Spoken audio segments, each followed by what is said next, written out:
अंग्रेज अपना लगान और न्यूज लॉन्ड्री अपना हफ्ता कभी नहीं छोड़ते. Welcome to another episode of NL Hafta from a hot afternoon.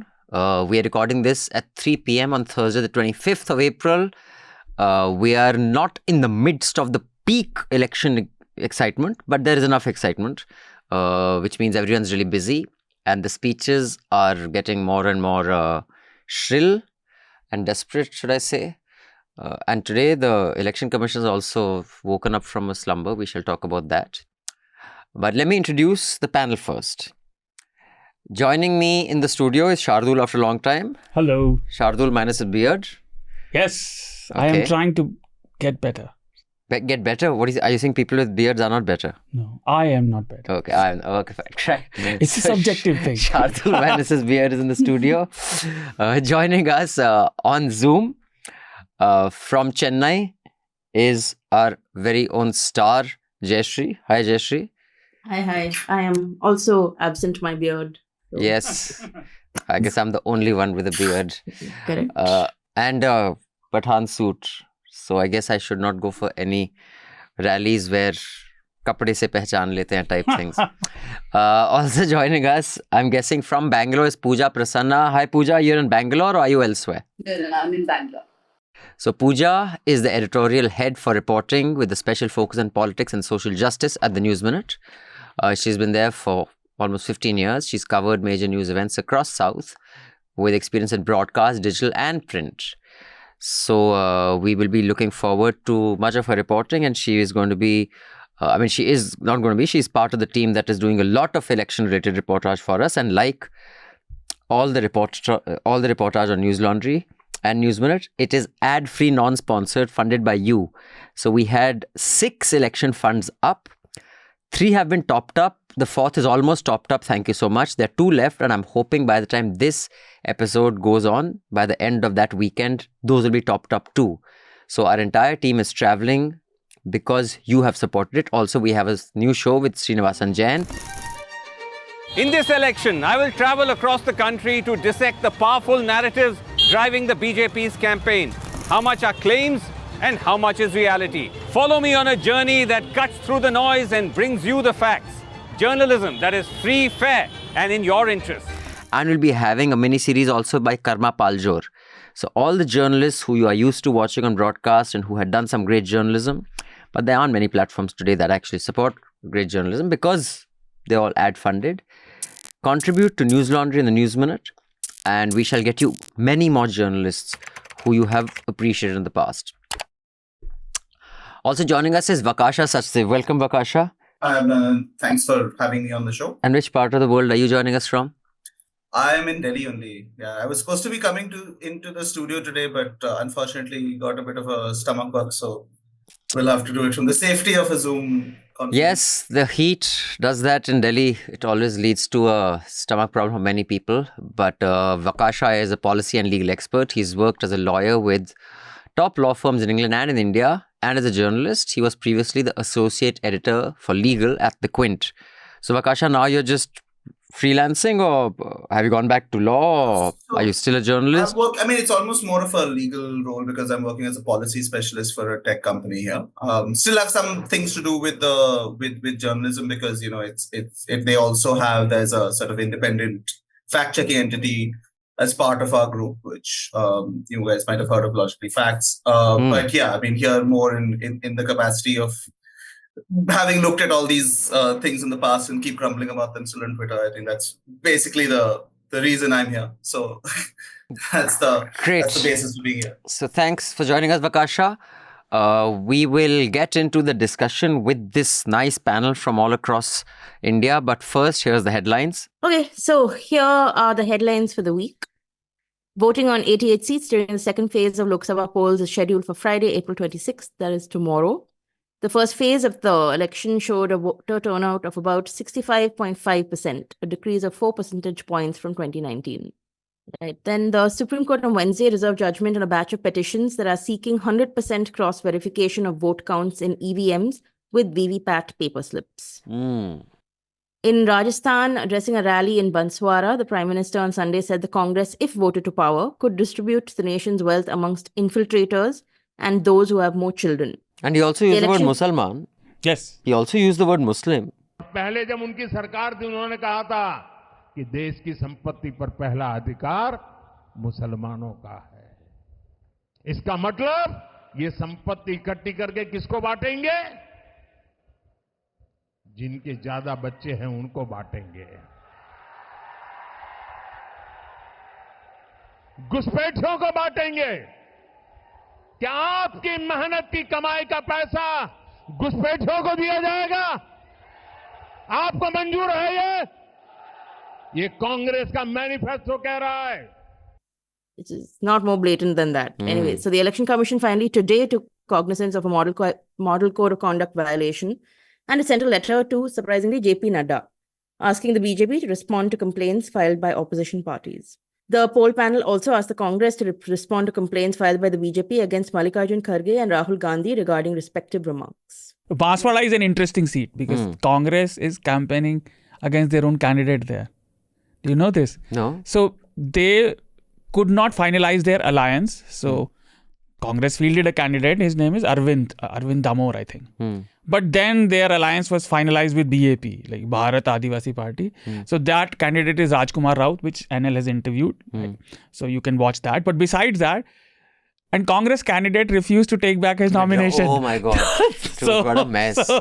So it has become a three-angle fight, and Congress is telling Campaigning people, don't vote for our candidate. The candidate very cleverly vanished for a couple of days and then he resurfaced after the date of withdrawing nomination had ended. So then he was like, what a shame, I still have to contest. Chalo. So they said they're going to suspend him for 6 months, I think, which is useless.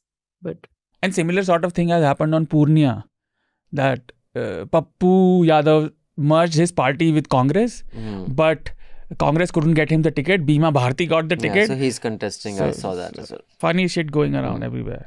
dance of democracy is what is happening. Dance of democracy. In Delhi, a court on Tuesday extended the judicial custody of Chief Minister Arvind Kejriwal and BRS leader K. Kavita till May 7th. They've both been arrested in connection with the liquor policy case. And he finally was able to take his insulin. Being a diabetic myself, I was seeing some of the commentary around that. My God, man. I mean... Yeah, I thought there would be a given that he would have access to his insulin. You're aware people are generally stupid, but you're just not prepared for how stupid they are. I mean, just the conversations around this were like... But why would they deny it? I couldn't figure out why.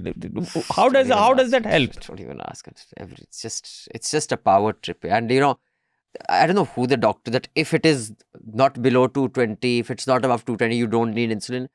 मतलब कुछ भी पहले जा रहे हो यार, we will live anyway. BAMS doctor. कुछ भी फिर.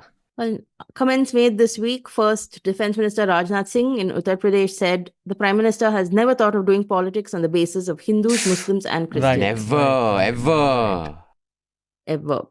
And then Yogi Adityanath said the Congress in its manifesto apparently expressed its intention to implement Sharia in the country and usurp people's properties to distribute amongst themselves. Congress कहती है कि हम व्यक्तिगत कानून को लागू करके शरिया कानून को लागू करवा देंगे. इसका मतलब बाबा साहब भीमराव अंबेडकर के द्वारा बनाए गए संविधान के लिए ये लोग खतरा पैदा करना चाहते हैं. यानी देश के संविधान को एक खतरे में डालना चाहते हैं. तालिबानी शासन लागू करना चाहते हैं. क्या हम तालिबानी शासन को स्वीकार करेंगे? क्या ये देश तालिबानी शासन को स्वीकार करेगा? Which manifesto is he reading here? Well, today Kharge has written a letter to the Prime Minister saying, please allow me and Rahul to come and explain the manifesto because you clearly haven't understood it. And the thing is, what I find though is that, but also they say rubbish like this, but this just becomes news. Like this is a headline on a front page. Yeah. It doesn't actually clarify that, yes, the manifesto actually says this. It just becomes sort of part of public discourse that, oh, by the way, the Congress manifesto has Says X. this, yeah. So, right. Then the Samajwadi Party on Wednesday has announced party chief Akhilesh Yadav will contest from Kannauj. In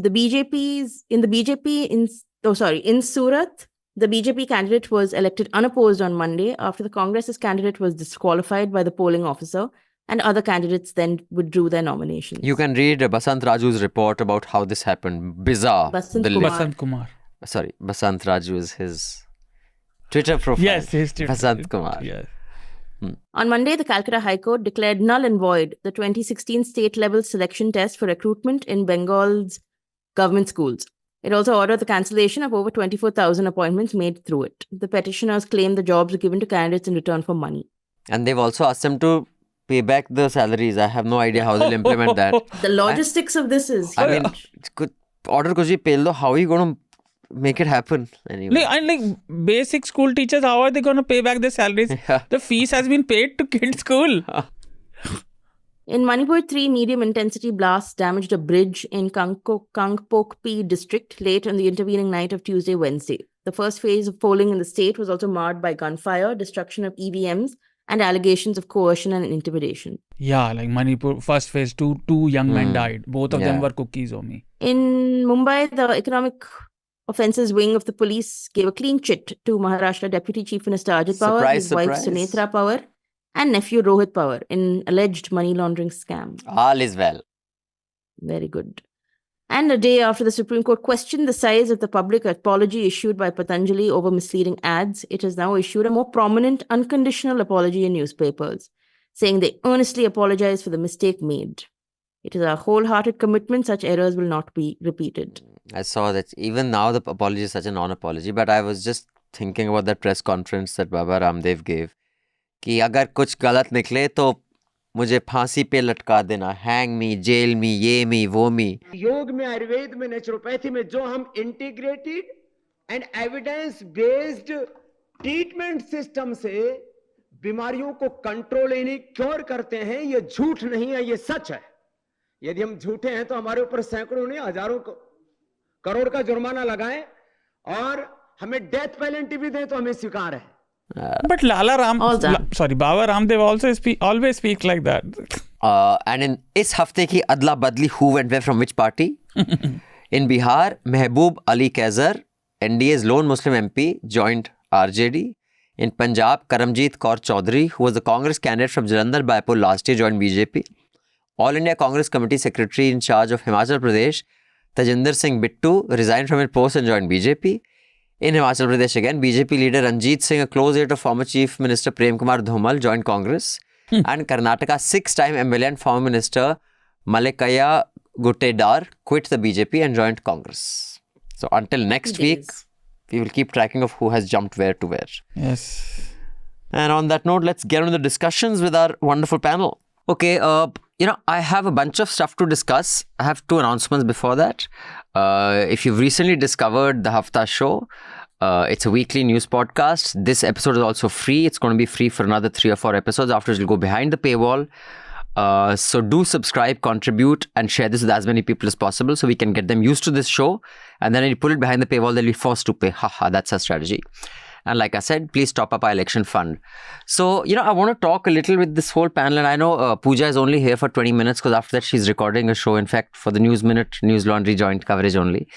But Pooja, just give us a, update on what's happening in Karnataka, because their stuff was pretty hot with elections. And I've seen a bunch of interviews of Mr. Siddaramaiah. I must say, he seems very bored in all the interviews. Is that his demeanor or is he just really tired? I think it's a bit of both, but also he doesn't seem to have anything new to say. So I stopped watching his interviews because I know the script now. I listened to 2 of them and now I know exactly what he's going to say, which answer to which question and all that. But I think that also sends a very bad message that the person leading Congress in the state is bored and he looks jaded. So that's definitely not great for the Congress. But otherwise, what's it like? What's the campaign like? I see today some young man who was, I don't know if he's young, who was spreading misinformation has joined the BJP. I think he was responsible for spreading that rumor online that I think people are being attacked. Yeah. Yeah, so he's that Bihari YouTuber Manish Kashyap who had made, he joined the BJP, but he had spread misinformation about migrants being attacked allegedly in Tamil Nadu. Yeah. And that was Tamil Nadu. Madurai. Right. But otherwise, what is the entire campaign and the election scenario like in Karnataka? Because Karnataka is being seen very closely, as is Maharashtra and Bihar, because these 3 are the hardest to predict. So say most political pundits. Do you want to venture into some predictions, Pooja, or just tell us what's happening? Absolutely not. I will not. even mention a single number because, I mean, the things I'm hearing, so Congress is getting anything from 6 to 20. Oh, wow. Depending on who you're speaking to, right? So I am not speaking to people who are talking about numbers. But what I can tell you is the Congress is talking a lot about the welfare schemes because that is their biggest talking point here. They think that people who have benefited will vote for them. Here's the twist. Many people who have benefited, and I've spoken to people, women traveling in buses and all, they think, great, we're very grateful and we're very happy that they've given this for us, but we want to still vote for Modi for the Lok Sabha election. So that is something the Congress will be disappointed with. But that said, it's welfare on one side. And for the BJP, there seems to be nothing beyond Modi. They're not even talking much about Hindutva this time. Except now because a young woman got murdered by, a young Hindu woman was murdered in her college by her stalker who happens to be a Muslim man. And there you have it, a love jihad angle comes in the election. So the Hindutva angle has just come in. But before that, they were only and only talking about Modi. So I went and I followed Jayashree, Shobha and a couple of people. And they say, you know, this is Modi's election. You have to give him 400. You have to make sure that he comes back to power. So it isn't about me. So clearly, I think even the candidates don't care much about themselves. It's just Modi all the way here. But also, it's too early for there to be any kind of anti-incumbency against the Congress, right? I mean, just no, a year I think after. Anti-incumbency, honestly, for them started a month because of how the media and the BJP also have been putting them, right? Because it's the same chief minister from before, 2013 to 2018. It was Sidramaiah.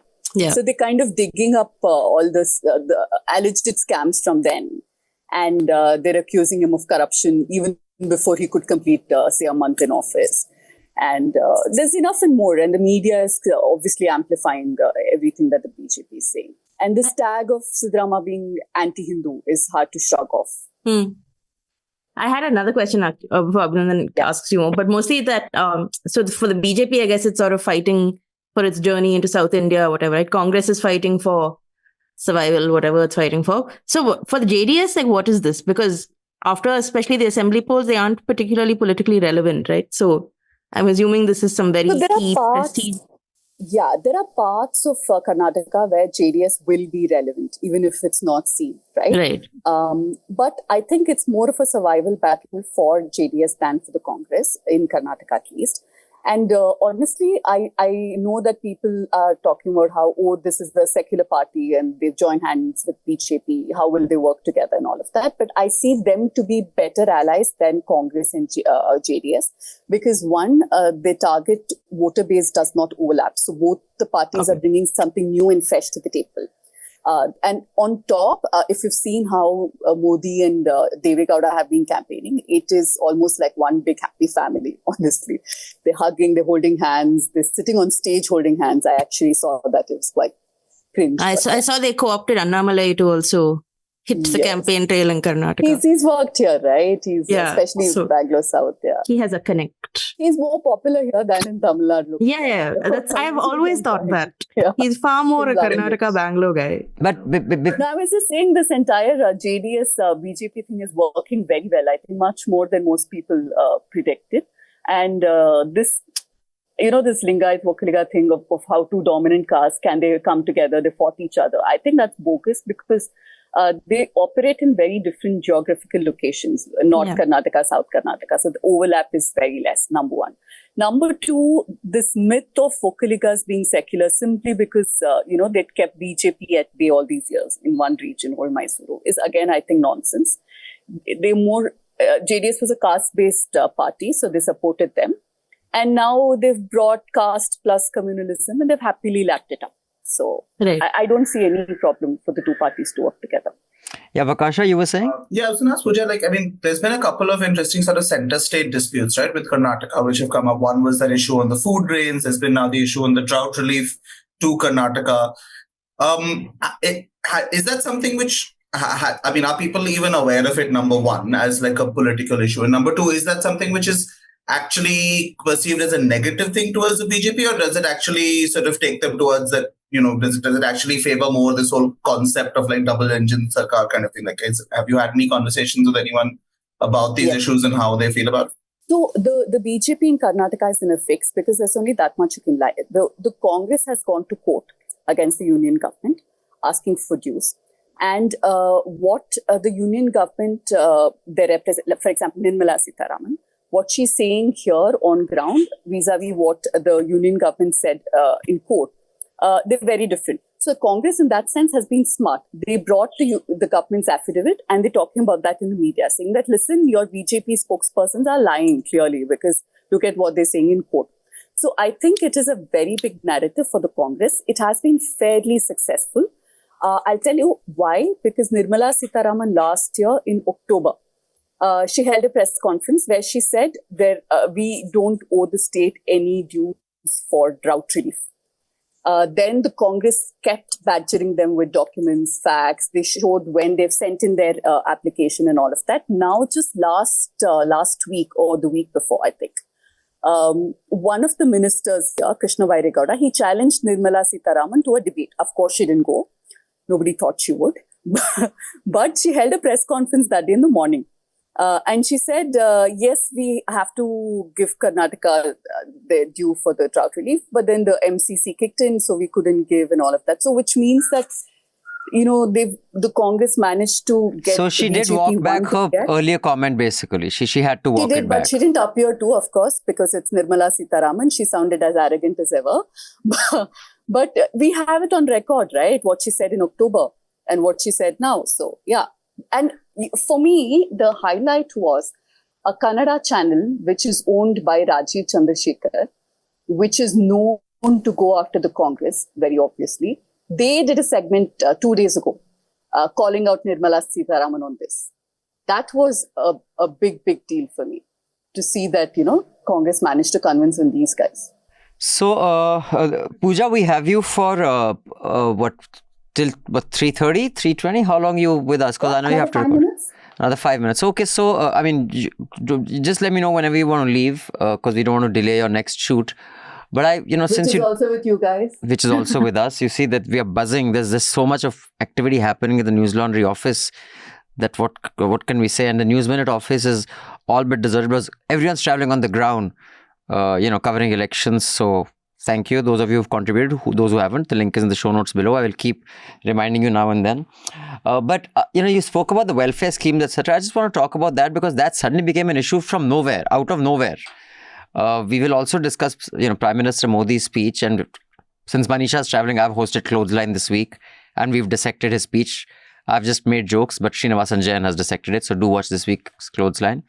This whole nuisance. Sorry, I said Clothesline. My God, that was Madhu's show. Okay, so just this whole redistribution of wealth, and it's become such a bad word. It's such a big thing, and I mean, it has gone into a zone of complete bizarreness with Mr. Modi saying that, addressing a rally that he wants to take your money. None of those people in the rally will even be eligible for inheritance tax.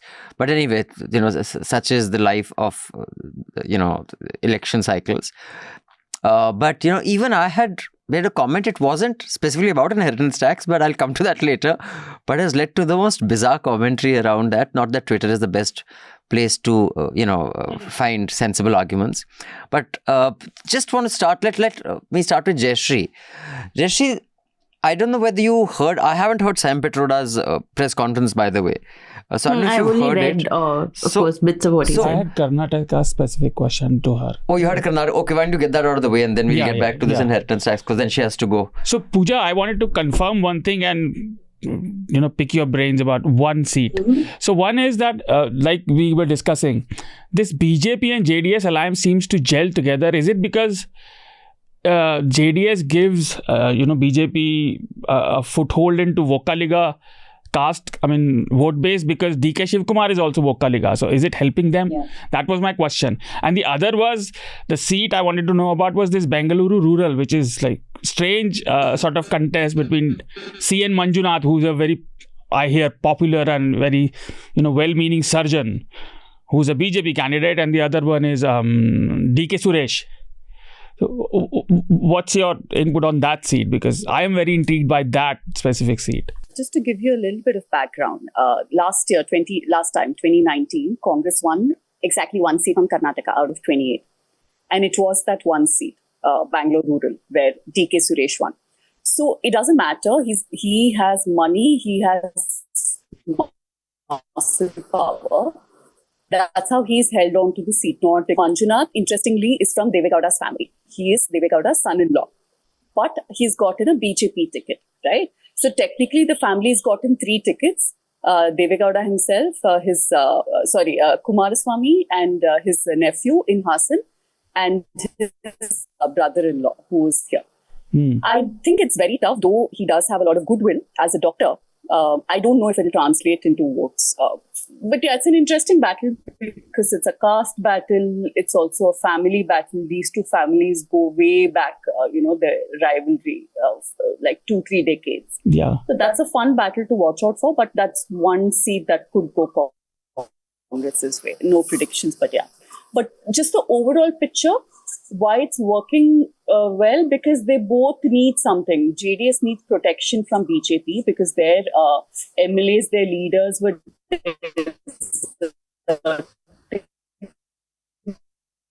So, Pooja's connection was a bit unstable because she is on the move because of election season. Hopefully next time she'll be able to join us from the studio.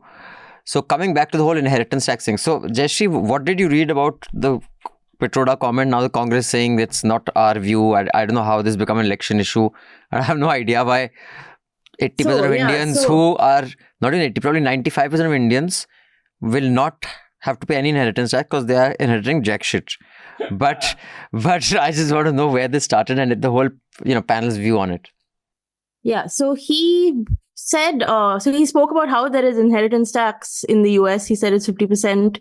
He said that if someone has $100 million or whatever and they pass away, they can only give some 45% or 50% or some number he gave to their children. And he said it's a very interesting law. Let me tell you, in America, there is an inheritance tax. So if, let's say, one has $100 million worth of wealth, and when he dies, he can only transfer probably 45% to his children. 55% is grabbed by government. Now, that's an interesting law. So then this became this entire thing where people said that, Sam Petroda has shot off his mouth. The Congress then tried to distance itself. It said that it was actually Rajiv Gandhi who in the 80s had scrapped something to do with an inheritance law or tax.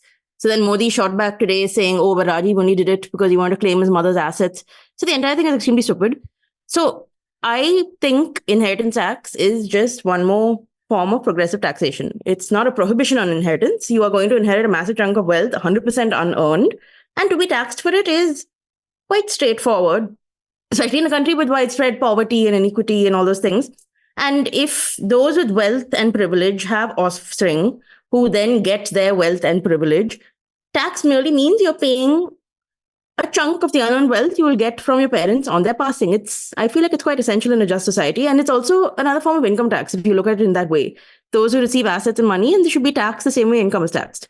It's a basic rule, except that income tax is on earned money, and this is not. So also, I think I saw your tweet.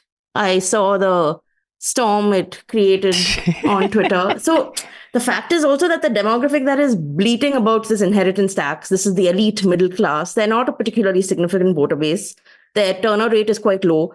They constitute a very tiny percentage to start with. So this is the sort of thing that will generate buzz online. Mainstream media is running with all the I think all the newspapers I got today, the main headline was, what did Sam Petroda say and why is this now an issue? But it's actually a non-issue for the election also for itself. most of the, for example, for Modi to take this up in that speech, we're saying that इनका जो नया plan है, याद रखना, कांग्रेस की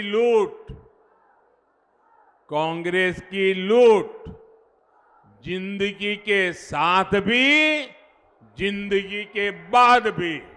So it's like this scaremongering, because even if you were to say that it comes into force, it will not impact, I would hazard a guess, even 95% of Indians. Yeah, none of them. Before we come back to the studio, let's see what the other panelists have to say, because Pooja is no longer with us. She's gone. So Vakasha, what is your take on the whole inheritance tax? I think, I had the misfortune, I'd rather say than fortune, of having to, I used to work as a tax lawyer in the UK, and, I had to go through inheritance tax law on all of this, and trust me, it is really annoying. I mean, purely from the sake of how annoying it can be to deal with, I can understand why people don't want inheritance tax.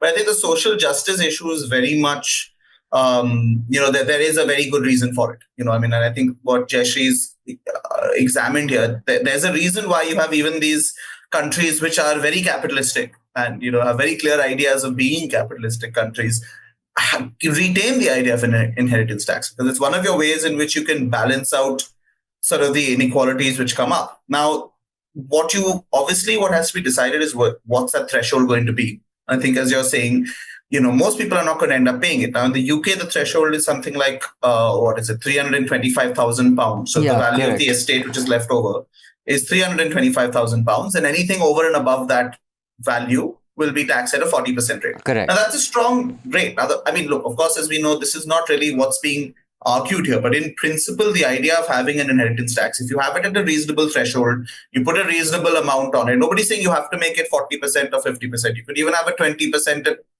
30% tax rate, right? It doesn't matter what that level is. If you just make a sensible basis for that, put a proper threshold, it is something which can be really transformative. And I think that's why many countries have continued to retain it, even though, it creates huge amounts of problems. And the only reason why the UK is finally going to maybe change that is because there's so much pressure on Rishi Sunak because of just how much of a mess the Tories are in. So he's thinking maybe it'll save a bunch of my donors and keep it with. But, anything would do. As such, it's still such a small group of people that, when you think about it in terms of would that truly impact even their electoral result? Probably not. It's such a small group of people who are going to even in the UK get that, face that issue. So I think... so it's just a pandering to friends and family, basically. It's just social noise that will makes Sunak take the decision, because it cannot be political expediency, because it does not impact, like you said, a significant chunk. It is just those who have your ear can influence your decision. All his big closest allies, his Jacob Rees-Moggs and all those kind of people, they cared about this, and so they're thinking of putting it. But for the average person, even I know some relatives in the UK who went through the process. They didn't have a problem with it in principle. They were just it's just really annoying how the process works, and I think that's obviously just a standard issue with how anytime we try to deal with taxes, we the human tendency, I think, is to make it something as horrible as possible rather than making it an easier process. Right. But in principle, even common people who've had to pay that tax aren't all up in arms about it. They're kind of okay with it. If you're not someone, even if you're someone who's having to pay that tax, as long as you're not some, I think it's just a storm in a teacup. Outside India, it's even more of a storm. It's like a storm in a shot glass inside India, because we're just making this into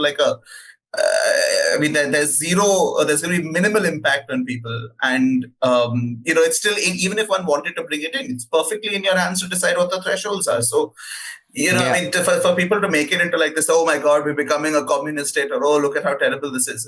It doesn't work. And you look at how many of these people over the years who are now coming out and screaming about it have previously argued that it's not a bad thing. In principle, when they had to argue that, this is good for inequality, a lot of people did, including people like TV Mohandas Pai. Also the context makes such a big difference. But yeah, Jayashree, go ahead. No, I was going to say that the reason also why it's become such a storm in a teacup is because here we're conflating lots of things. The people who are yelling about this online, they're not yelling about an inheritance tax exactly. They're yelling about that, but also they're conflating it with what Modi said about Congress is going to take away your money, going to take away your sisters and wives, Mangal Sutras or whatever. So it's a combination of many things that they have now classified as something is going to happen where someone is taking away money that is mine. It's a Congress position. Basically, it's a Congress position. Now, how do we trash it? That's what it's become. Also, I was going to ask, but an inheritance tax is different from an estate tax, right? And India doesn't have either of those. Is that correct? India doesn't have estate duties either. But America has a state tax, but it's very similar to an inheritance tax in America. I thought inheritance, you pay a person pays it, otherwise it comes out of the estate. Something like that. Is that correct? That's a modality issue, right? Like in terms of where the funds, do they get released before or after the estate? But like in principle, it's the same. It's the American Got it. estate tax is basically just another name for inheritance tax. Yeah, you were saying, Shardool? So before I say anything about inheritance tax, Sam Pitroda always makes statements near elections and makes life difficult for Congress. And he's supposed to be a Rahul Gandhi supporter. Look at Vadra, वो supporter के Vadra तो उसका साला है ना, जीजा है क्या? जीजा है, he's put his supporter put posters is Amethi मांगे Vadra, whatever, I don't know what the hell is saying. I think Vadra believes Rahul Gandhi should be Bandhan wala Salman Khan sala. So whatever Jijaji says, I'll do. Your take on the inheritance tax? Inheritance tax to our producer was asking, I don't give a shit. I have no inheritance. Right. Lelo. But the point is that it should be there. And like you were right. Even the most people who are arguing online, I suppose, upper middle class people, will not have to pay it because it only applies to the creamy layer of society. The bar is very high for inheritance tax. And of course, you should take it. And it should come out of only the inheritance and not the complete wealth, of course, that I would say. I don't know how it would be applied. And right now, the Congress is saying they are not interested in implementing or even introducing it. So it's just a moot debate. But yes, Modi ji has picked up another point of one Congress supporter and ran with it. And of course, now Congress is defending it. But what's fascinating about Modi ji is that his entire strategy this time is purely he waits for Congress to say something, takes that, and so, I mean, now it is far too transparent that he has no issue of his own to actually go to the people with. Yeah, so I was about to say that this he election... just keeps reacting to Congress speeches, basically. Because I wasn't here for 3 or 4 weeks, right? Because of the work and all. Like, when their manifesto released, it was so intriguing. It's not even BJP anymore. It's just Modi ji. Yeah. It's Modi ji's promise and he does everything. He's next to God and you should trust him. And his entire speeches are completely reaction. So just to come to my tweet actually did not even mention inheritance tax. My tweet was like Modi ji. It was a reaction to some noise that I saw and heard about people saying, oh, why should there be an inheritance tax? You know, we have hard-earned money. We have put this ourselves together. Should I be paying an inheritance tax? Now, some of those people who I've known well and I've known for decades, and some of them are friends of mine, you know, you don't want to unnecessarily, you know, punch a friend in the face, you know, metaphorically, not literally. Punch a friend in the face. No, I think we should all... But I'm like, dude, you're not, you know, you're where you are because of privilege, not necessarily because you worked so hard and while you've done that too. So my tweet was the following, quote, the good thing about the clever, kind of well-read, kind of successful and kind of well-spoken Indian sophisticates is they believe they're self-made. If it wasn't for social access, most of us, including me, would be sitting in a waiting room hoping for an interview. Self-made is a myth. And I ran out of space because I haven't paid for the blue tick. So that is my full space. I want to say self-made is a myth for most. For most did not fit. But anyway, even if we didn't, it's a fucking tweet. So it's not an affidavit in court. But also, did you write it with the hope that it would get a rise? Because no, it has dude, that... I thought like most of my tweets, a few people, I didn't think it would create this storm. It was the right tweet at the right time. But if you see, I have not taken a position on inheritance. But you don't need to take a position. No, it sounds like you already have, and you're sounding like you're sort of like slying other people. So people, of course, many who don't read on Twitter, started talking a lot of shit. So I think I have mentioned this episode a long time ago on Hafta. It is the secret to upward mobility. Friends, there's an actually study done which has demonstrated, and this is done by Indian origin Harvard economist Raj Chetty and his team of researchers, that cross-class friendships are a significant, upward mobility factor. And there's another episode which has actually taken mobile phone location data and seen places like Applebee's. The American Applebee's is like one of the places where the poor go because you get a lot of food for very cheap, but it's a nice place for kids like it. So the relatively well-off. Yes. It's one of the few restaurant chains where there is cross-class convergence of people. And tracking that data, they showed that people who go to Applebee's, the poor ones actually get into a network with rich people and tend to do better. So, there is data to show what I'm saying. In India, no one has the time, energy or funds to do this research. But here the results will be so dramatic that it'll leave Raj Chetty professor's research far behind. Now, many people reacted to this with anger and so estate tax is not कि भाई जो आप कमा रहे हो छोड़ दो. It's above if you're like 50 crore. Now, I think there are many benefits to estate tax even from a macro view. Now, I'm not saying I have a firm position on it. I'm going to change my position. Someone gives me, I personally know, and if I personally know a few people, I'm sure there are thousands like this who have about between 5 to 12 apartments in Gurgaon and those areas. And these apartments can be anything from 5 crores to 15 crores. Because, their folks are politicians or bureaucrats. They have just and they don't need the rent. It's just lying there. Now, if there was an inheritance tax, it would not impact their financial situation even a little bit. In fact, it will lead to an economic activity of those houses being sold to pay the tax if nothing else. Yeah. So that is one. It only impacts people above a certain point. Secondly, in a country like India, where let's take someone like Scindia. I have said in the last, Jyotiraditya Scindia is a mediocre fellow who would not normally get a job if he was not a Scindia. He must be worth some 20,000-30,000 crore. Why? Because he's the son of a king. I mean, look at Karan Singh, his son who's Vikramaditya Singh. Oh, yeah. He's less than mediocre. He would not even get the job that Scindia might get. He happens to be married to Scindia's sister, incidentally. That guy's inheritance was worth 20,000 crores. Like, the point is, and these are kings. In a country like India where people are dying, it is, I think, and I remember when we were studying economics and many of the Twitter to humanities, actually I was a science student in my plus 2. I took economics in graduation, so I didn't take philosophy as many of you suggested. One of the examples that was taken is that if a meteor were to hit my backyard and the material it's made of is worth many millions, what is the most economically efficient way for the government to tax me? And that was 100%. Because if they tax me 100%, it will not impact the rest of the market. There'll be no incentives, disincentives. That whole meteor will be taken by the government saying you get zero. The full tax on that will be 100%. And there is a very robust economic rationale behind that. Jayashree, you can come in and just one thing, honestly, and on top of that, people will say, are you saying the others are not hardworking? You can be hardworking and you can be privileged. Many people say there's guilt and there's I'm Jayashree, and you can vouch for it. I'm not a humble person. In fact, I would range on the rather pompous, arrogant modest side. Yes. Yeah, not at all modest. So it's not modesty. It is just that I think I'm really good at what I do. I think I'm fucking phenomenal at what I do. I'm better than I'd say 99% of the people. But that is because I have been an AD on Monsoon Wedding. A job that I got, a camera assistant, because of my Doon Vellum connection, because the writer is like my sister.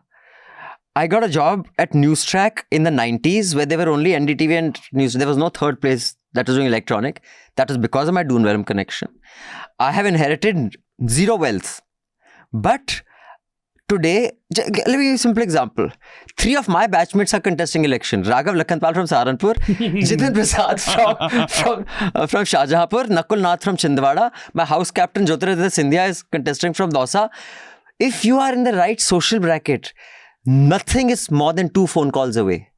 Now, after that, you can also be hardworking and smart and all that. But thousands of people are hardworking and smart and all that. The only thing they don't have is access. I don't think Rajdeep is not hardworking. I don't think Alia Bhatt is not hardworking. I think she's very hardworking. She's very gifted. But the reason they're where they are is because of social access. Yeah, please understand that. And I think there is a great way to make people understand that it is not a bad thing. You can be hardworking and you can have social access. That was my only point. Sorry, Jayashree, go ahead.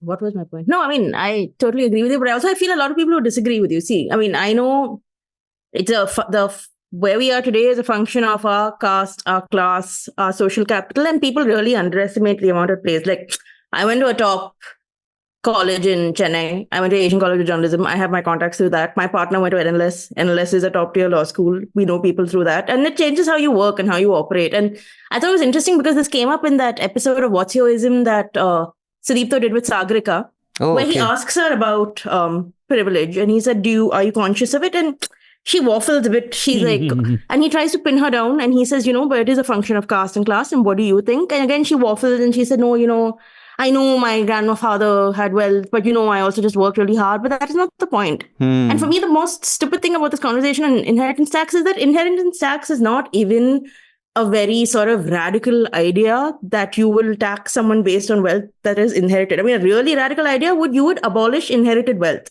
But that is a conversation no one would even want to have. So for everyone to be so up in arms because Sam Pitroda dared to say that perhaps we should think about the idea of an inheritance tax to the extent where the Congress is now actively trying to distance itself, I think it's absurd. But also, I think the Congress is really failing at messaging because, like you said, Modi is reacting to everything that Rahul Gandhi is saying, and they're making it very easy for him. Because in that other speech that Rahul Gandhi made, where he talked about redistributing wealth, but the thing is, he just used it like a phrase. He didn't use it in a context where he really knew what he was talking about, or even explaining what the Congress means when it says redistribution of wealth is something that they will strive towards in their manifesto. So he sort of left it hanging, he left it open, and then, of course, the BJP walks in and sort of runs off at the point. So, yeah, that's all I had to say. I have 2-3 things to say. So one, you have made this point like on many occasions in many forums. Like the connections you make help you push through your class and any ceiling you have, glass or cement or whatever. Like if it was just hard work, like I think empirically, like pound to pound, the daily wage laborer who is the hardest working person, and he gets the least for his hard work. So of course connections matter, but I think like the one thing I would object with Sam Pitroda saying it was, I completely agree with inheritance tax, that before you introduce inheritance tax, like if you think about it, whatever knowledge I have, I think that Vakasha would be able to tell us better, but we have to sort of expand our net of taxation before we introduce inheritance tax.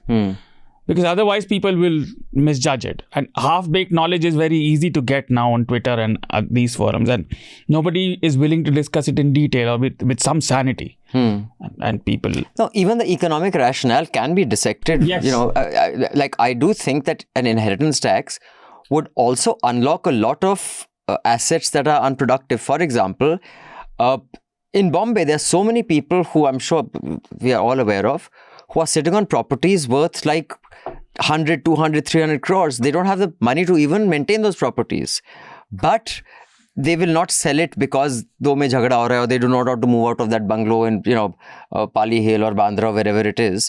But their liquidity is pathetic. That's true for a lot of places in Rajasthan, a lot of places in Delhi. So you would have to make that asset liquid to pay the inheritance tax, which would actually, from a macro lens, it could actually make a lot of assets that are just lying locked enter the economic activity zone. So I think there is an economic rationale, a macroeconomic rationale for it as well. There is a human rationale also, and then I think we should like Vakasha talk about this. Like you talked about the economic spine, but as a human being, like if you look at people, we don't value something unless there is a cost attached to it. If I'm just getting anything, I will take it for granted, and there is a very big good chance that propensity of it being used for, like you said, lying it as a waste or used for just random nefarious purposes is more. If I have to actively think about that, dude, I got this, let's say, big Haveli from my father or grandfather passing away, and now I have to do this. Most people will at least engage with it, and as you said, like it may enter the economic market or not, but there would be something happening. Let's say it happens within the family. No, and also most inheritance tax, I mean, in many countries, like, France has a very high inheritance tax. It is not on, if you're not residing in that, then it applies for your next asset. It doesn't apply to everything. I mean, there are various ways to, skin that cat. But you tell us what are the ways where you think it can actually have an economic rationale? I'm not even getting into the moral or ethical rationale right now. I think the issue is that I think one of the things which, I didn't understand all of Piketty, but I think, one of the very important things about what Piketty talks about in his book, and I think we've been seeing this over the last few years, is that when you have, it's when you have these massive disparities in equality and in economic wealth, what it does is it makes it tougher for even other good programs to have the effects they need to have to bring people out of poverty.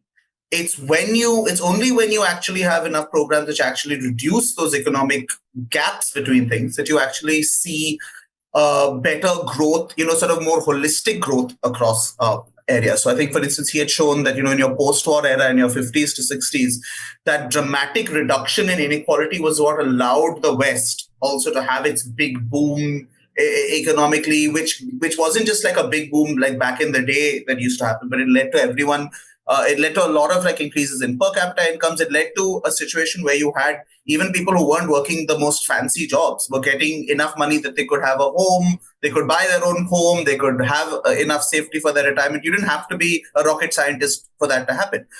And the thing is, if we look at the period from the 80s onwards, when, we've had this increase in inequality, we've had some countries that GDPs exploded, you've had all of these things happen, but has that meant that your actual has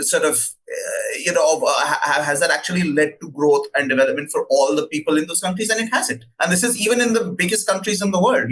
The problem is when you have vast gaps in inequality, that then it keeps having its knock-on effects and things, right? Like just something like in India, I think when we look at the way we get domestic work done, right? Like anywhere else in the world, that's a very difficult process. You can't get domestic work done for you, making your life so simple at that kind of rate. And there's a reason for that, is because people should not be paid at this kind of low level. But when you have this vast gap in inequality, it makes it possible. It keeps reinforcing those structures. So I think, the way I look at inheritance tax is, it's not a magic bullet or anything, but it needs to be part of a whole suite of ideas which you have to bring in to reduce inequality. Because if you keep having that widening gap in inequality, it structurally makes it impossible to have a fairer, more equitable society. And then also, there's the social effects and things which it has also in terms of how people will be able to view their futures, view their ideas for what they want out of their country. All of these things get impacted, right? So on that point, I think, it's the rationale is there. There's economic rationale, there's ethical, moral, you can look at it in all of this, but purely in terms of, if you're trying to chart a course for a country's future and economic and justice path, like you can't ignore these kind of ideas. I'm not saying that they have to come in exactly in this way or have to come out tomorrow. One thing which I just disagree is that you don't necessarily have to have a tax base increase for something like inheritance tax to come in, because the whole point of inheritance tax is actually to deal with your small tax base who's got a lot of money. Right. But I think just one last point which I'd like to make is, and this sort of ties back to something which Abhinandan you were saying, is that, one of the reasons why people don't like to acknowledge that they've got privilege is because, we've in different countries at different periods of time, you've had this, you sell this dream, right? Like in India in the 90s, you sold this middle class dream, which was very much, was so, and again, it's a middle class, but also conveniently a particular sort of upper, oppressor caste kind of group, which all was living this dream, which had to send their kids to college, and then you will get your upward mobility, and then you will go forward. It actually kind of reinforces a lot of your societal pride, your family pride, and some of it is not necessarily malicious. And some of it, there were, say, some families and all where people made a lot of sacrifices for their kids to do that. And people don't like to accept that. I think it's difficult because maybe we sometimes have to consider how the language around this needs to change, because a lot of the time we do make people feel genuinely guilty about it. And I'm not saying this is all our fault when we talk about these issues. Some of it is just their snowflake attitude to it.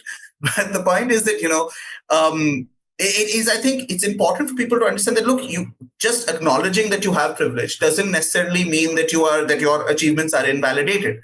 I think that therefore some amount of language change, maybe even we can consider on it, but it's such a basic thing, it's something as simple as Jayashree just mentioned, right? That, her partner went to NLS. And that means that even she and I, who've never spoken before, have a connection now, because that's where I went. Right. And again, at the end of the day, it's not as though my parents were filthy rich or anything, but they sent me to a decent school, like a better school than many other kids would have had the option to go to. And I had I used to go for these classes and things which used to teach you all the basic things which you needed for the law exam, which I didn't even have to bother doing much for the law exam. And at the point when I got into law school, I was like, oh my God, I'm so smart. I've done so well.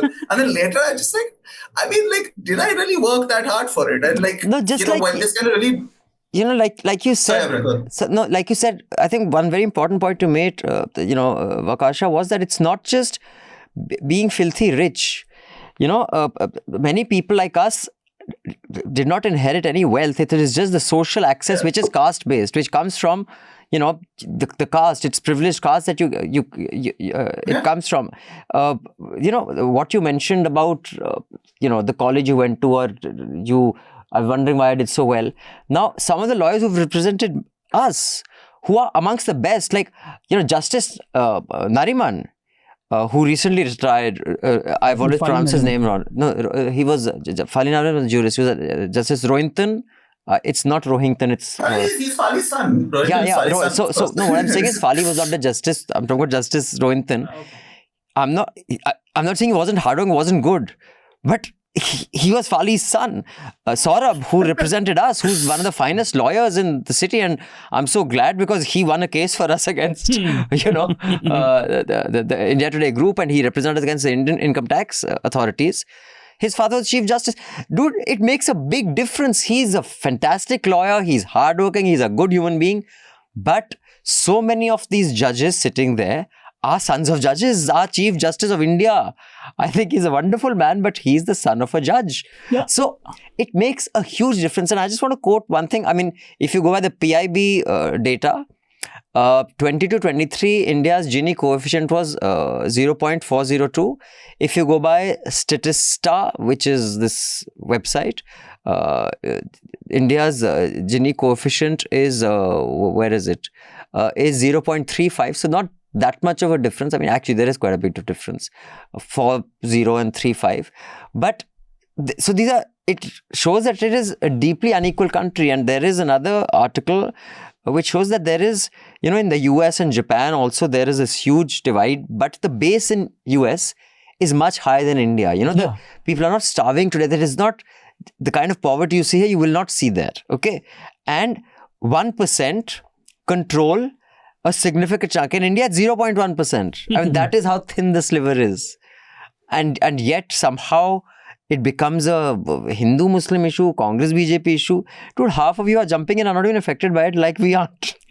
And the thing is, like, you have mentioned it many times. Like, one, like Vakasha said, people sort of feel, sometimes the language makes them feel guilty, but sometimes people don't want to acknowledge that they were privileged because they have faced some hardship. Of course, everyone has. And I remember dude, Mr. Modi till today is convinced he's the victim here. He's been Chief Minister for 10 years, 12 years. He's been Prime Minister for 10 years. 22 years, he has been taken care of like very few human beings in the country are. But till today, when you hear his speeches, it is as if the whole country has been beating him up for the last 10 years. Dude, victims, human beings are always victims, like R.K. Narayan's story, and I've quoted many times, said, you say the following two things to any human being, he will be convinced it's about him. One, you give way more to the world than the world gives you. You are too giving by nature. and two, that you have a very soft interior, very hard exterior. Everyone likes to believe that about themselves. The coconut analogy. Yeah, everyone believes that about themselves. No matter how big a dick you are, no matter how much privilege and access you have, everyone believes that. So the thing I was saying... You said that and I felt like you were speaking to me. Because it's true. But Vakasha, let's give you the last word on this before we move on to the other legal issue that we would like you to clarify for us and our viewers. Yeah, I mean, look, I think it's a thing where I think part of it is it's a sort of a self-awareness journey. People have to go in it themselves. And there are different triggers which will make you, I think, fully understand that. I think, without that, no matter how much you try to explain it to them, they just won't get it. I think, the thing is, I think you were referencing some of the articles which are there, and, you look at those Gini coefficients, you look at the things, there's this whole stuff now which is coming about how we're more unequal now than we were during the British. Yeah. And that comes down to, if you look at the way a lot of our economic growth has happened in the last 20, 30 years, and then, they've been doubling down on like all the problems within that. And I think basically the big thing is that, we lose the ability to talk about those issues because, and the need and the better ways to deal with that problem, because we get so caught up in all these really dumb arguments around our elections, right? Like, as in this kind of issue, an inheritance tax issue, dealing with inequality should have been a primary issue for our election, but it is not because, well, I mean, I think, the thing is, what we've maybe got to try and do is try to make sure that more of this kind of conversation, we're able to get it into accessible language, get it into ways to talk to people, not at this time of the elections, not at the time when Pitroda has a bit of a brain fart and just says something which hasn't been thought through. It has to be done at a time when, where we're at when there is time and space to do it. And I understand, obviously, that's a very difficult thing in the Indian context, but I think we just have to figure out the right time to do it and the right way to say it. And there is a very sensible set of things to be argued on. Yeah, and I think this is one of the arguments that will have very good points from both sides. I think even from the other side, there can be someone who say that, let's say, I'm not a Scindia or a Raja Rajwada or a, Akash Ambani. Suppose I'm a first generation, like a Raj Shekhar, what's his name? Paytm dude. Paytm. Vijay Shekhar Sharma. So, someone like him can say that, dude, I'm a first generation wealth creator. Or I'm sure there are many others who can say that. I mean, how much wealth do you need? But I mean, I'm sure one can empathize with that position as well. I mean, I think there are very good points that all sides can make, but it is just that that's not a conversation that, like you said, this is not the time for it. And I think that's a very good. Maybe we should organize a debate around this with, Sam Petroda. No, with other people. But Jayashree, you want to say anything about this before we move on to PMLA with the lawyer? No, I'm good with inheritance. Okay, so now we're going to talk about PMLA because that has actually gone in the way of a lot of level playing field during this election. But before I do that, I have yet again to ask all of you to contribute and pay to keep news free. Because when the public pays, the public is served. When advertisers pay, advertisers served. I don't know whether that story is already gone up, but we will be publishing a report that shows how there was a sudden dip in advertising after the Model Code of Conduct came in of Sarkari ads. So you can see the amount of Sarkari ads that the top newspapers of this country were getting. And that's also your money. And it goes without you having to say anything about it. But in case of Newslaundry and others, we do public interest journalism because we are supported by the public. So if you haven't already contributed to our election fund, please consider doing so. And if you haven't subscribed, please do so if you're earning. If you're not, you can also apply for our student subscription, which we give for free. And we give it for free so that when you start earning, you pay us. So the links to all this are in the show notes. So just go on to newslaundry.com and you can contribute.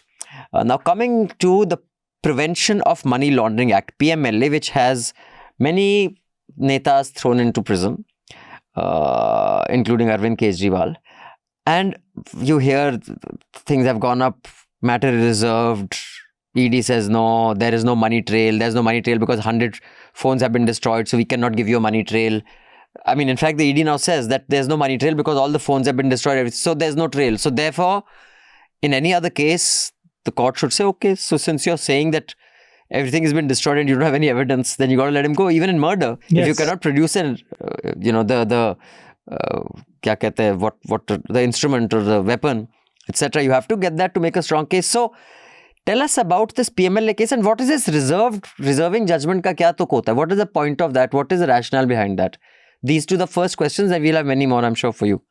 Look, reserving judgment is about the fact that, it's very easy to have some of these arguments and all, but when you have to really sort of write out the whole judgment, you have to really get your research right, make sure you've contested, looked at all the contesting claims, and you put that together. So, reserving judgment is reserving its orders, all of that is generally meant to take place where, the court has to really take its time to consider its order, think about it very carefully, then come up with what it has to say. I mean, unfortunately, we have seen sometimes this reserving order kind of thing happening even for like very basic things where they don't need to. And I think one of the really big challenges, which I think the courts have thrown on themselves in recent years, and this is something which I've seen, which some other people have also, Gautam Bhatia has also written about this, is this whole, we've reached a point where now the courts no longer want to pass like interim orders, at the right time, even when the issues are blindingly obvious or blindingly clear, and in principle, yes, the court should take its time to come up with its order, write its order, make sure everything is perfectly fine. But, it doesn't just come up like that, unfortunately, because of the way our courts work. And I think I'm going to just ask you if you can just repeat the sort of thing. Are you talking about which order are you talking about here, like in terms of like... No, I'm just saying PMLA in general, it is one of those where people have been, taken into custody. They have been detained. Like... It apparently is a completely different kind of law and... Well, that is something which we do have this concept of special laws, right? See, generally your criminal law used to be the IPC. Now we're going to have that BSS and all these things. The BS is very clear in all of those, but like that's just where we are. But the point is that, technically, you have your criminal law. It's going to set out like some of the basic things, but you will sometimes maybe in principle, which say that maybe you need to have some laws which deal with more specific offenses, like the most serious crimes. And that's what your special laws are supposed to deal with, right? So you've got you'll have an anti-terror law, you'll have your drugs law, which, there's a whole debate to be had on whether that deserves to be a special law or not. And then you have things like money laundering. Now, the funny thing, of course, is that our money laundering law is, the reason why the 2002 PMLA was pushed in was in relation to proceeds of crime coming out of drugs. Like there's been decades of these UN summits on it and these conventions which have come up and discussions and treaties. And that's where the PMLA comes from. It's about concerns over money laundering because of drug smuggling.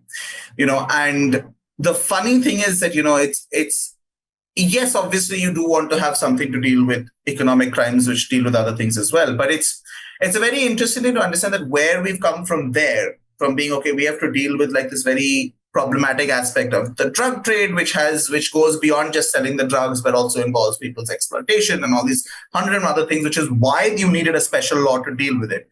To now come up to anything like you suddenly got proceeds of crime from it, and before there's any conviction or anything in the predicate offense, you just we definitely have to throw these people in jail for money laundering. So I think that's the basic thing is that, look, in principle, you do need to have maybe sometimes some special laws which can have some more serious provisions. Or even for terrorism, but the thing is that in India, they are applied so randomly. For example, in case of the NewsClick founder, Prabir, one can say, okay, he's taken this money, he hasn't paid tax or whatever. Terrorism, Prabir is a terrorist, to just go all the way, bhai, kuch bhi pel do. I mean, that's what you see with the Bhima Korega. Okay, so you see with these like this, they don't even bother. We see now, of course, and now we're seeing these 20,000 pages being written and submitted. Now they just write novels and they're submitting these to the courts to try and come up with something to make it look like there is a serious offense, right? But even there, the underlying material, the evidence is often really, really pathetic. Now, this is, of course, a bigger problem that, for years, we've had our justice system constantly become a voice for the establishment. At the end of the day, terror laws this is not the first time that terror laws are being misused. Right. You've had your Tata years, you've had your Kota years, you've had all of that. And what you've had is this consistent situation where the judiciary's actions when it came to those was not questioned enough. Yes, obviously there were people who protested Tata, Kota, to the extent that you obviously see that, when the Congress made repeal of Kota part of their manifesto in 2004, right? It is something which has affected a lot of people. But the sort of underlying critique is not just, which is needed there, is not just of the law, but also of the courts. And that's been missing for way, way too long. But I think that's also because people are very afraid of critiquing the courts because of the whole contempt of court. We have had 3 instances where a media house did some commentary or an investigation or a report on allegations of corruption against, judges. Ever since those 3 cases, the journalist fraternity is just petrified of commenting on courts completely. So courts have completely gone out of the scrutiny. I think that is the problem. I think the attempt is one part of it. The other part is the Supreme Court did a great PR job, right, from the 80s onwards after its abject failures during emergency, right? It did this great number on everyone to the point where, we were accepting that, they're the guys who will handle everything. They will make sure things don't go bad. But there's a serious danger in that because then when you don't actually critique things properly. So I'm saying contempt is definitely part of it.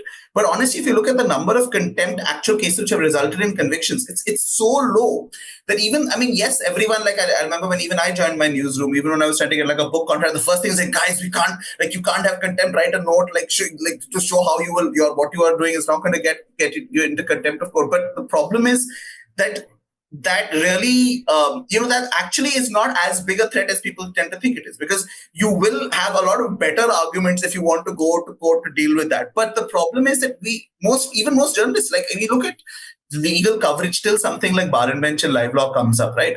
And it's this, it's just, okay, someone made a headline grabbing quote, that would go up.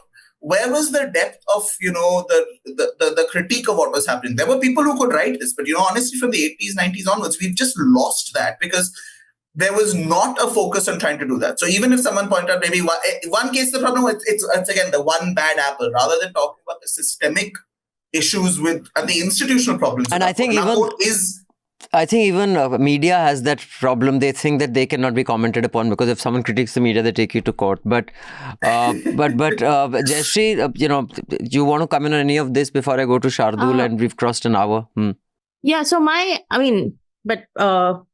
can correct me if I'm wrong, is that so my understanding of this is that PMLA was brought in because, yes, to curb criminals from enjoying the fruits of their crime, whatever, but it's also now sort of like a law which can be invoked against anyone if money is alleged to have changed hands, right? And also... And just alleged, like the basic Just allegation. Exactly. And so the onus of proving innocence is on the accused person. I think the ED has, powers of search, seizure, arrest. You can arrest even in the absence of an FIR. You don't need a warrant from a court. The offenses are automatically non-bailable. Since there's no charge sheet filed, the court will then base its bail decisions on what the ED is telling it. And the ED will obviously tell them, well, we should not give them bail.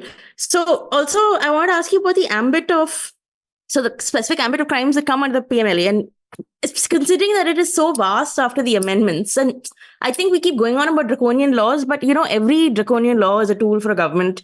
The draconian law is not bad only in and of itself. A law is draconian when you place an accused at an unfair disadvantage. And that's the case with, I think, many laws in India, especially the UAPA, the PMLA is another one. But these exist ostensibly because we are expected to tackle these really legitimate issues, but they are tools for unscrupulous governments. So, I think just that the present government has sort of mastered the art of how it's wielding it. And I also don't think we should forget those 2 Dalit farmers who were booked under the PMLA in Tamil Nadu. That became this entire scandal. I can't remember when. Was it last year? There were 2 Dalit farmers who were booked because they were apparently trying to get their land away from some BJP chap who'd taken over it in Salem. And so they booked him under they booked the 2 farmers under the PMLA. They had only 450 rupees in their bank account. The ED then said, oh, sorry, it was a mistake. We did by mistake. So, but I'm just saying that this is the amount of power that people have. If the story hadn't become some sort of national headline where everyone was criticizing it, the case would probably still exist. So, the thing is, the expansion, the problem is the underlying basis on which we're looking at offenses is so wide, right? Because basically the concept should have been that, okay, look, people commit a crime, they get money out of it. They've been found to have committed money, to have done this. A money trail truly exists. They've been either convicted or there's been some proper process to really say that, yes, this money and this person has used that money. But what we now got is this thing where I say, okay, the moment the predicate offense is just registered, before there's even enough material to show anything about what's going on with that actual underlying offense, we're now like, straight away, let's go for procedure crime. And the problem is when you look at the schedule of what all this includes, like if this was a tightly, like the way to do this would have been to say, okay, let's make a very tight schedule. It'll only cover like very serious offenses, maybe like since the origins were under like, drug crime stuff, like make it under NDPS Act, some very, very specific offenses under that. It's not, you've got something like 420, like cheating and dishonestly inducing delivery of property also is technically a schedule offense. So any case which comes up, you could... So it just depends on the mood. It depends on the mood of the ED. If any financial impropriety can be seen as PMLA. That's the danger, right? When you give discretion to this extent, this is exactly where, legislatively, whether it's our legislators and this is other parties as well. The Congress could have tried to fix these issues with the PMLA when they came to power. It was passed in 2002. Sure, that was Vajpayee's time. You came to power. You had 10 years to fix this. No, you didn't. And you were happily I'm sure were looking to use it. The number of cases has drastically exponentially increased, but they didn't do anything about it then. We as civil society didn't talk about these issues. We were all, again, and this is the part of, we are in our little cocoon where a lot of people thought, okay, very good, money laundering, economic offense, should deal with it. Nobody went into the nitty-gritties, looked at the fact that the discretion was so wide. And every time the courts have had a chance to look at it, they've not done a good job, and we've not critiqued the court's judgment on it either. And so you then end up with getting this judgment by Justice Khanvilkar, which, we all, like anyone who knew what Justice Khanvilkar has been doing for the last few years would know that this is what he's going to do. And that's why you get a Vijay Madanlal Chaudhary judgment, which goes to the extent of saying, yes, when even though the term used in the law there says and, construe it as or. Just do it because they've had this impunity to do this kind of terrible rulemaking interpretation all this time.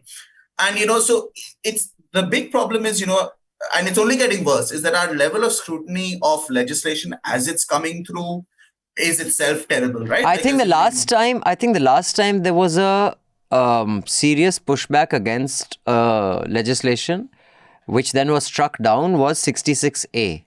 Yes. After that, there hasn't been such a successful campaign, a civil society campaign, where I mean, it was see, You can actually consider struck farmer up. laws in it when The problem is- farmers went on road, but that was a different kind of. Yeah, that was a different kind of bill, right? There was a bill that was to be passed, but it wasn't like a the specific. problem is we shouldn't be in a position where our parliament is passing laws with such gaping flaws. Obviously, there are going to be agendas behind laws and all of that. But if you look at the consultative process, which takes place in other countries which have a proper functioning parliament or a senate or whatever you want to call it, there is months of consultations, months of review, all of that kind of stuff where there's a full engagement from civil society on that as well. And then at the end of that, you have changes. Some things will still go bad and you maybe will need to go to the courts over it, but it would reduce the number of things. Like something as stupid as this, like not having an and versus an or like, having an over. These are things which we need, or like if you look at the wording in 66A, same thing. Like it was. Yeah, exactly. ridiculous They've word. used words like annoyance. In fact, similar wording has been used in the new broadcast bill, but God save us from that. But anyway, so thank you so much for coming, Vakasha. We will, before we get into the emails and we'll discuss the election coverage, can we get a recommendation from you before we thank you and say goodbye that would enrich the lives of our listeners and viewers? So I mean, it's an old book. It's not a new one. It's just that I recently did a reread of this, and because I read it when I was older, I had a lot more appreciation for it. Is the Dune series?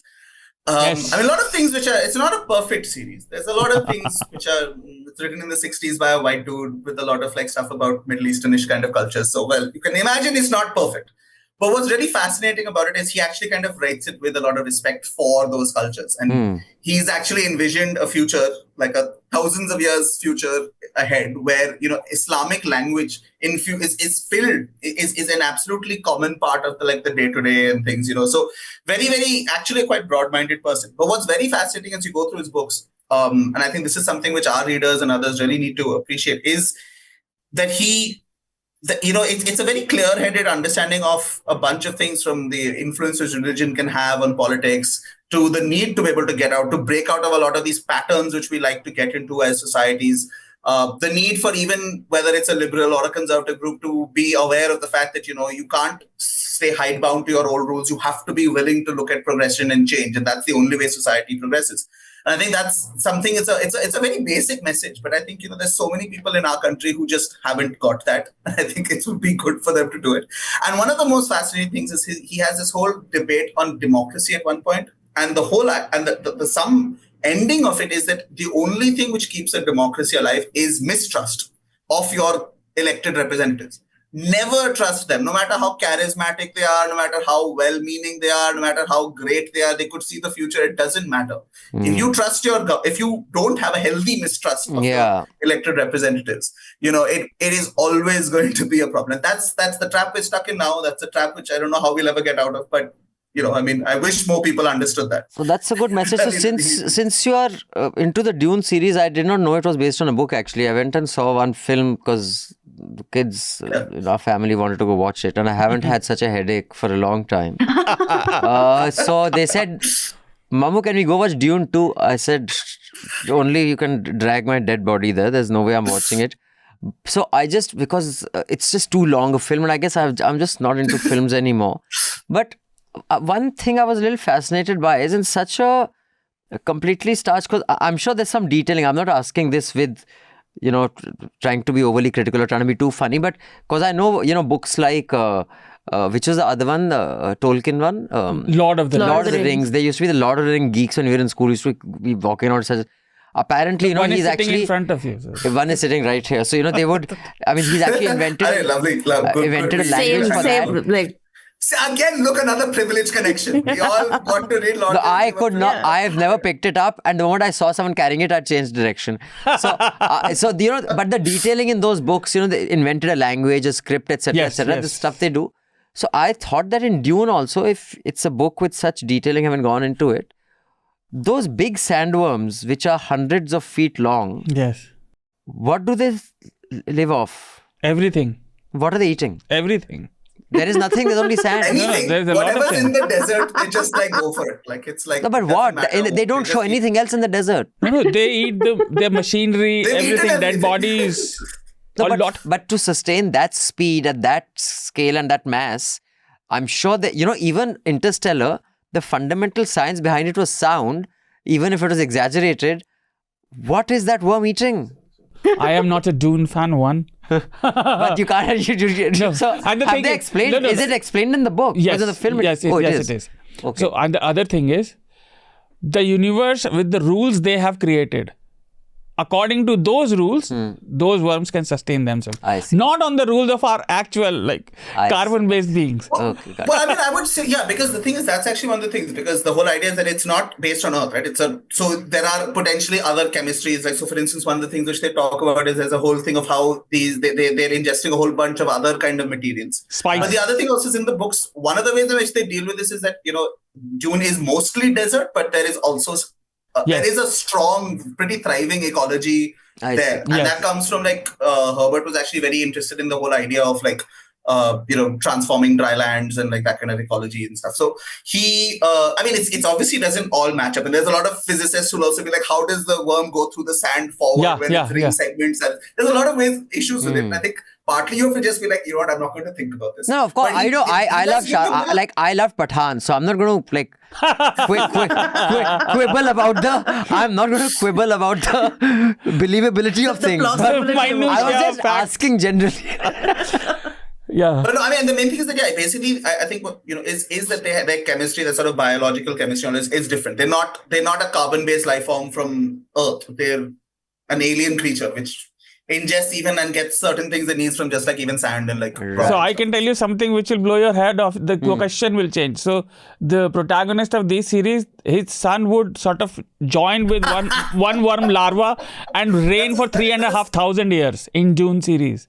The protagonist you see, the Timothy Chalamet, who he's playing, that Lisa Nal guy, which he has become. He's the main His guy. son is the main guy who will merge with the larvae of one of these worms and will then rule for 3,500. So it's just by Earth rules, our rules. Abhinandan looks unwell.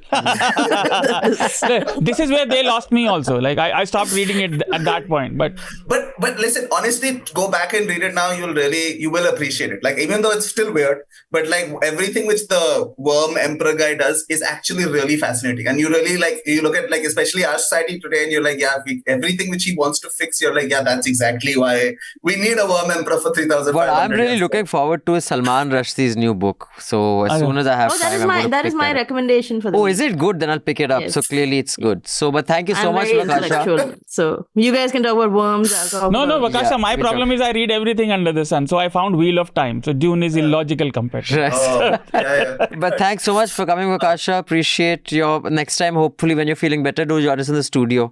Absolutely. All right. Lovely being here. See you guys soon. Thanks. Hopefully. Take care. Bye-bye. For the coverage of the elections. Thank you so much. So I had a couple of things to say about PMLA. So PMLA and about election, because before we get into the emails, there's a lot of election action happening. And Newslaundry has been doing so many stories. So I'm sure Shardool and Jayashree may have something to add to that. But go ahead. There is a lot of trivia about tomorrow's voting. So okay. So what's PMLA? So he mentioned the case which I was about to mention, the Vijay Mandal Chaudhary versus Union of India.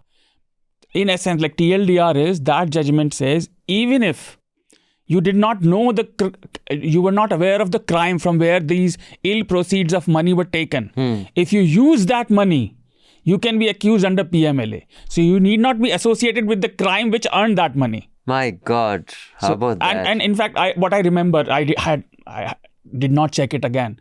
But last year, I think somewhere in November, the Supreme Court had sort of said that we are ready to review this judgment to a higher bench and all. But what happened after that, I don't remember. I'm sure people would be able to tell us. So this is one problem. And one problem related to the Arvind Kejriwal discussion we were having on Charcha 3 weeks ago. So I made this point. Even Bapu used to say it, and many other people in public life have said it in many times. That there are two types of things, your personal character and your social character, public character. And just because you are sort of unimpeachable and incorruptible or have not been corrupt in personal life doesn't mean everything is kosher in your public life. That now applies in today's public life. Modi ji personally is not corrupt. But that does not mean he is not party to what's happening every day. And like, I know myself. Or same thing with Manmohan Singh. Yes. Like, I personally don't like corrupt people at all. Like, I am very furious, sort of zealot about it. But if you say any small party who has to indulge in some sort of small-time corruption to get funds, you cannot just look at it in a black and white manner, because this is how politics runs. They have no avenue to gain funds these days. So there is a nuance to this. In fact, former election commissioner Qureshi, when he had come, he had said, he suggested that the party will continue to fund elections by making money from, and everyone has been doing it for every party, every single party, but big or small. I mean, it's not like, I mean, the entire electoral bonds is one of the biggest scandals in the, it's not a hyperbole to say that, but he had suggested that based on how many seats you get, there should be a central allocation of funds given. And besides that, what I'm trying to say something else different. No matter where the money comes from, if the incorruptible top leader, which is Modi these days, like I'm saying it as a pun. People don't think I respect him so much. So. I don't. So if he has squeezed the top and the source of fund for every other political outfit besides himself, people will find money because they have to contest elections. Because forget about election, it's a power play. Everybody is vibing for it. Everybody is trying to get to it. At some power we gain, so we do whatever we want. But that's a different thing. That's administration. Like winning elections and governing are two different skill sets. Modi ji is very good in one and abysmal in the other. Correct. Jayashree? I don't know. I mean, I think at the end of the day, Modi is... I think when you talk about who is Modi, the point is that we know who he is because of 2002, right? He was like an RSS guy who was sort of shoved into this role to fill in a gap. And since then, he's had like these ambitions where he talks about corruption, black money. He talks about being this sort of global figure abroad. He clearly wants to sort of surpass what Nehru used to be. But I mean, at the end of the day, I think his fan base, his voter base, what they buy into is his consistent messaging. And his consistent messaging is stuff that we saw in Rajasthan this week. It's what we also saw in Surat. It's from the fact that the BJP is this, at the end of the day, a relentless sort of election-winning machine. And I do think I want to talk with Surat only because, Surat is a pocket bro, right? It's almost a guaranteed seat for the BJP, at least it has been so far. So far, correct. And the circumstances surrounding it are hilarious. I mean, one candidate said he dropped out because he was depressed. Another candidate said his key election issue was traffic. And since the BJP said they would sort traffic, he dropped out. Another candidate dropped out because his mother had a fall. So the Election Commission wrote to the BJP only today, and they only alleged that a star campaigner had made certain comments in Rajasthan. They didn't send it to Modi, they sent it through Nadda. So I'm saying that even if this entire process is, this electoral process in India, we love to pretend, that it's one of the biggest elections in the world. It has unimpeachable integrity. But I feel like the election is already so compromised. And as much as you debate on it, and people will say, well, the BJP is doing all these things because they're scared. But I'm not really buying that sort of optimism about it at all. So, anyway. Yeah. I wonder. But don't measure this integrity just because they don't take bribes. Of course, that is integrity. No, I mean... But there are different types of integrity.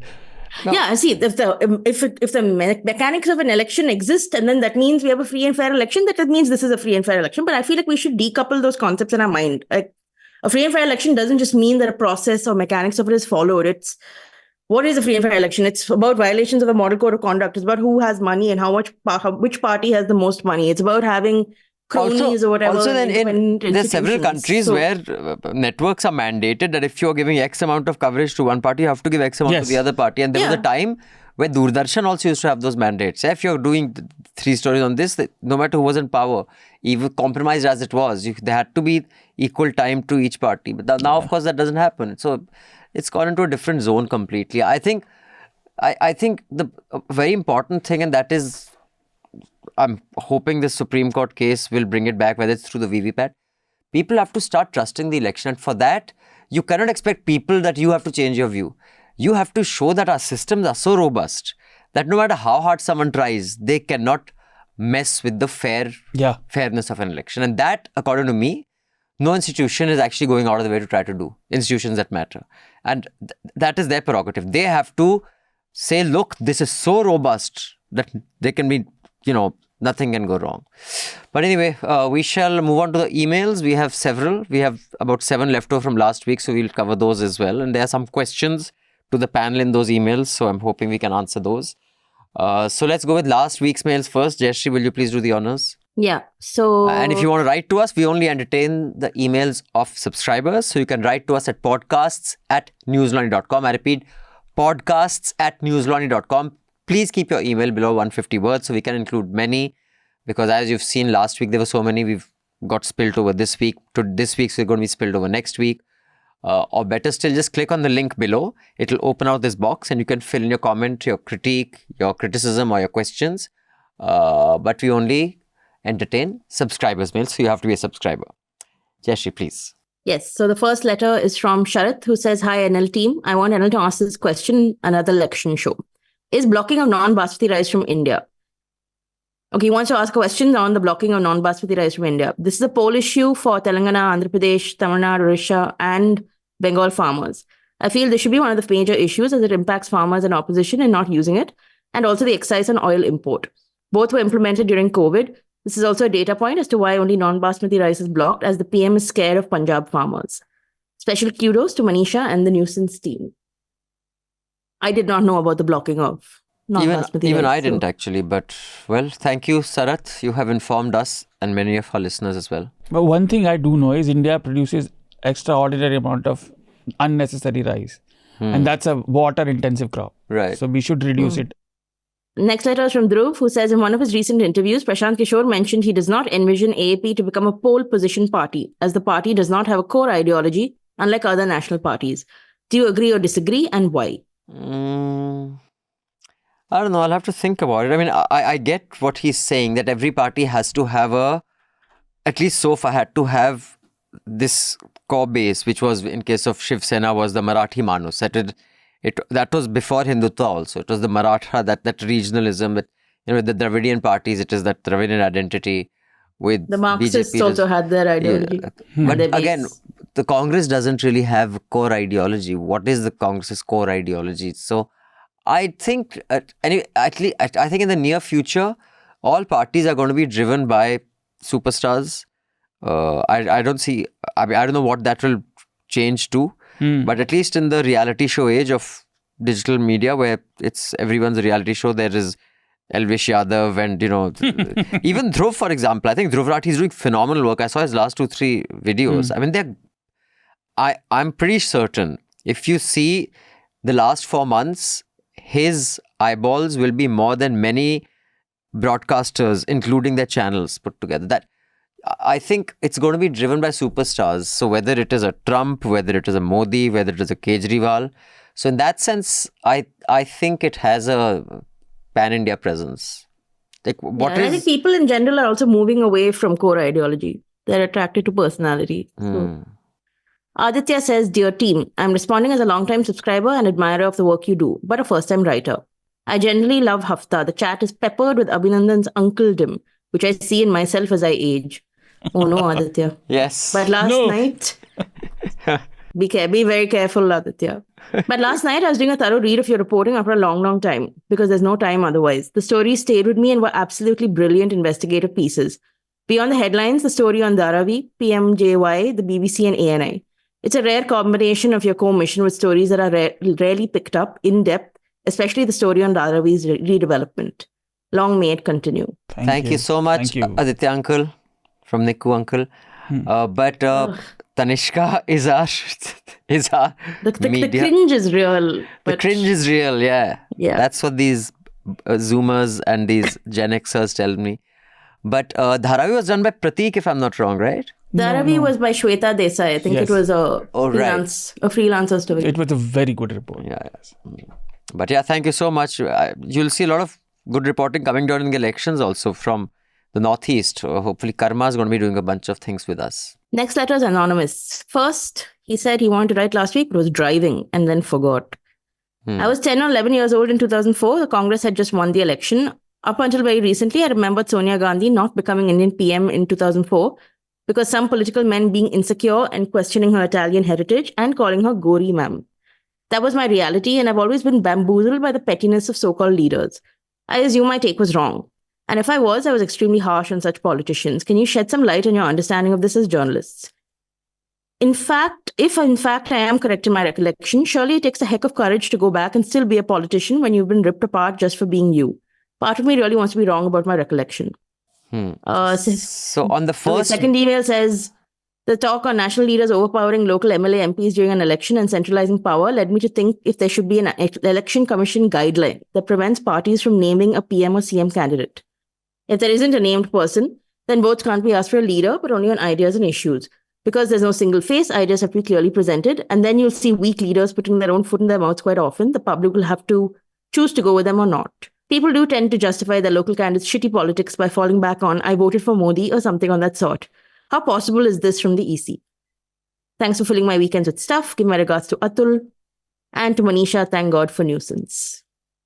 So thank you so much. On your first question, I'll just tell you what we know for sure and what at least I know from people who were close to, the party and who were covering it in 2004. First of all, the UPA did not expect to win that mandate that it did. And when it won that mandate, they weren't ready at all with who's going to be PM, who's going to be what. So initially, apparently, Sonia Gandhi had agreed to become Prime Minister. And of course, the whole thing was that pushback that because she's Italian, that thing will be there. And Sushma Swaraj had made that major promise that if she becomes Prime Minister, I'll shave my head, I'll eat only chana, and I'll sleep on the ground for the next 1 year or something like that. People had, it wasn't just men, everyone had overreacted to that. But at least there was a very emotional scene in the parliament at night when all of UPA came, where Renuka Chaudhary, who was next level Cringe. Melodrama. You think I'm cringe? Renuka Chaudhary Jayashree is cringe top. Cringe cream. She got up and I've seen nothing. Started crying and, oh my God, Sonia ji, you have to. So Sonia Gandhi apparently, I don't know what the actual reason was. Maybe she'll write in her autobiography at some point. She had, in spite of all that, had agreed to become, but her children said, no, they will not let you live. And because they had lost one parent and one grandparent as Prime Minister already to terrorism, her children said that no way you're becoming Prime Minister, because they were just afraid of losing their mother.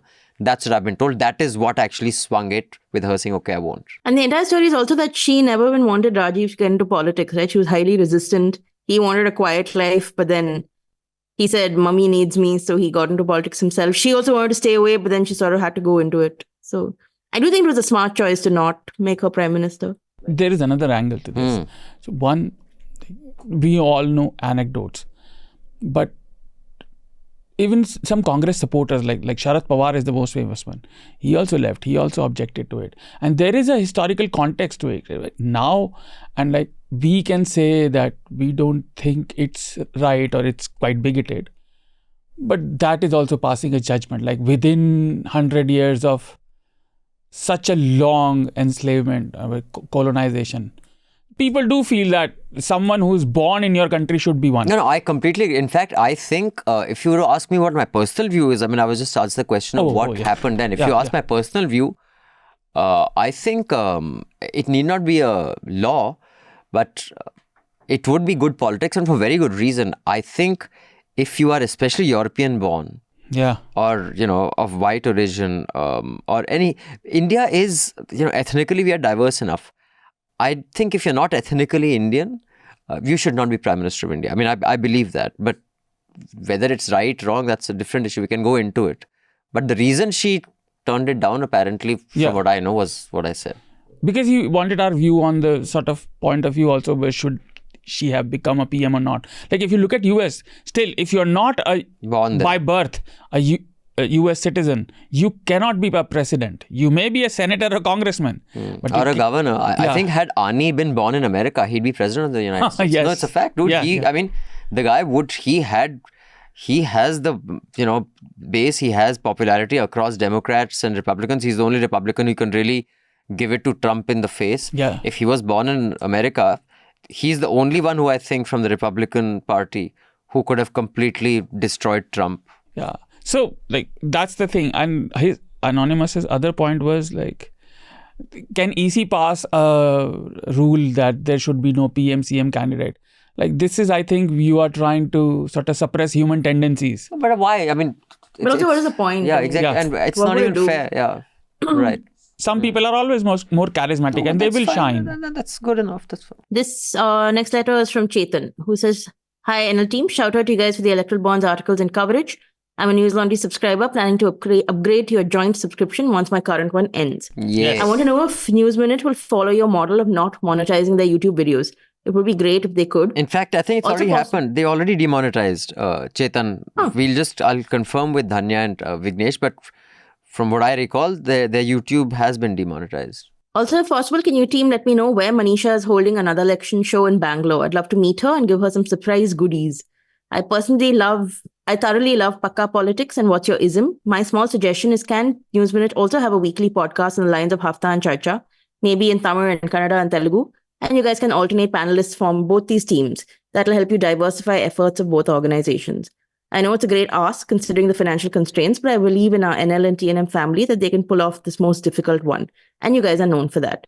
Imagine I'm only a subscriber for 1 year, and this could probably get you more people to subscribe to your platform." So Chetan, thank you so much for your support. Much appreciated. In fact, your idea of having a weekly Hafta type show on News Minute has been on our to-do list for almost 6 months now. And immediately after this election, you will see that will be happening. But having it in a regional language is tough, no? I mean, Yeah, then it just... also you can't share panelists. You really can't do... It'll probably be in English, but it'll be South only. It's like a Hafta, but hosted there in Bangalore. Next email is from NK. Says, "Dear NL team, I hope this email finds you in the midst of brewing another cup of coffee to fuel your fearless journalism and perhaps a giggle or two at the absurdities of the world." What a fun opening sentence. Yeah. So I recently stumbled upon a report titled "Economic Inequality in India, the Billionaire Raj is now more unequal than British colonial Raj." I must say it left me pondering some rather comical questions.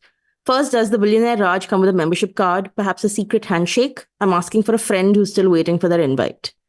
Secondly, in a country with such vast economic disparities, do you think the top 1% hold annual meetings where they discuss how to spend their fortunes, like debating whether to buy another yacht or just stick with upgrading their private islands? And speaking of upgrades, do you reckon the Indian Income Tax Department offers loyalty rewards for top earners, like a gold plate calculator or a personal accountant on retainer? Wow. Lastly, if we're going to have a super tax on wealthiest families, can we at least have a superhero-themed unveiling ceremony? I can already imagine the headlines. Batman billionaires beware. India's wealthiest face the ultimate tax showdown. Anyway, I digress. Keep up your fantastic work in shedding light on crucial issues with trademark wit and insight. And if you ever need a resident jester to inject some humor into serious business of news, you know where to find me.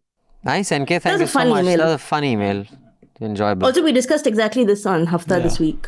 So, Shivam writes, "Hi, Abhi. I would like to recommend you do a deep dive into the various party manifestos. Unlike news channels, nitpicking the goods of the ruling party and the worst of the rest.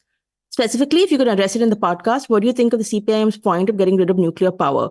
1, is it necessary? 2, is it politically benefiting them?" I mean, I don't know. Do you either have a firm position on this? I have a firm position On nuclear on power, CPIM. no, I don't. Trust, I know the trust the CPIM communists to was come up also- with the worst ideas. No, the CPI manifesto went on about nuclear power in the context of taking land away from poorer people, especially like in Kudankulam and all that. And they said police action against people who've lived there for a long time. So I know that was one big aspect of their pushback against nuclear energy. But Nuclear energy is one of the best ways to generate energy. It's environment friendly. But you have to have those safety measures and everything related to the reactor without any glitch or, any sort of ignorance of rules. Like the rules and everything has to be taken care of in almost a perfect manner, as good as possible. Yeah, but even if it is, what happened in Japan can happen. So Yes. I'm not as optimistic. I mean, I get that it is not polluting in the conventional sense of carbon-based fuels, but Yeah. I am not as optimistic because many countries in Europe are actually stepping away from nuclear energy after advocating it so aggressively Yes. in the last 2 decades. But so Shivam, I don't have a very firm position. I know that there are some very good arguments in favor of it, but I think there are also very good arguments against it. But specifically to your answer, is it necessary? I think it is like the inheritance tax, a non-issue, because if I remember correctly, and I will also give you my theory on why they put in their manifesto, is when Manmohan Singh risked his government on the nuclear deal. He risked his... It was, I don't know if, Shivam, how old you were then, but I remember I was working out at the gym and it was... And I've said this before, I just sat on the bench and I just kept watching TV and the whole gym was getting so pissed off because people in gym wanted MTV or Channel V or something. I had turned on the news and everyone, I was like, dude, we are watching this. You do your fucking whatever you're doing with this. And I didn't do any exercise. I just sat in front because the parliament session went late into the night. Yes. And what I was amazed at, and that is when I figured that Manmohan Singh must really love America. And, that's when I kind of veered into the conspiracy theory zone of Arundhati, that there is some Washington consensus that is bullying, because I was like, there are 100 things to bet your, it was never a very smooth alliance with the left 72 seats. Yes. So there were many friction points, but he always used to back off, Manmohan. Yeah. The one thing that he's risking his politics for, his entire government for, is a nuclear deal, which at that time had said it will take care of 6.2% of our energy needs. Yes. Which is not very much. And actually, 8 years after that, it did not even touch 5%. So that's a separate matter. But later, what I was made to understand is that it brought us into the nuclear club. Like that was a big coup. And I think why they have it on the manifesto is because I remember Mr. Prakash Karat was so pissed off because they were sure that this guy is not going to risk his government. Yeah. He's not going to let his government fall, and they thought it would fall. Amar Singh saved it. So because of that bhadas, they said, beta, you made us irrelevant because that was a high point of the left. After that, they've never been able to achieve that high point. They had 72 seats together.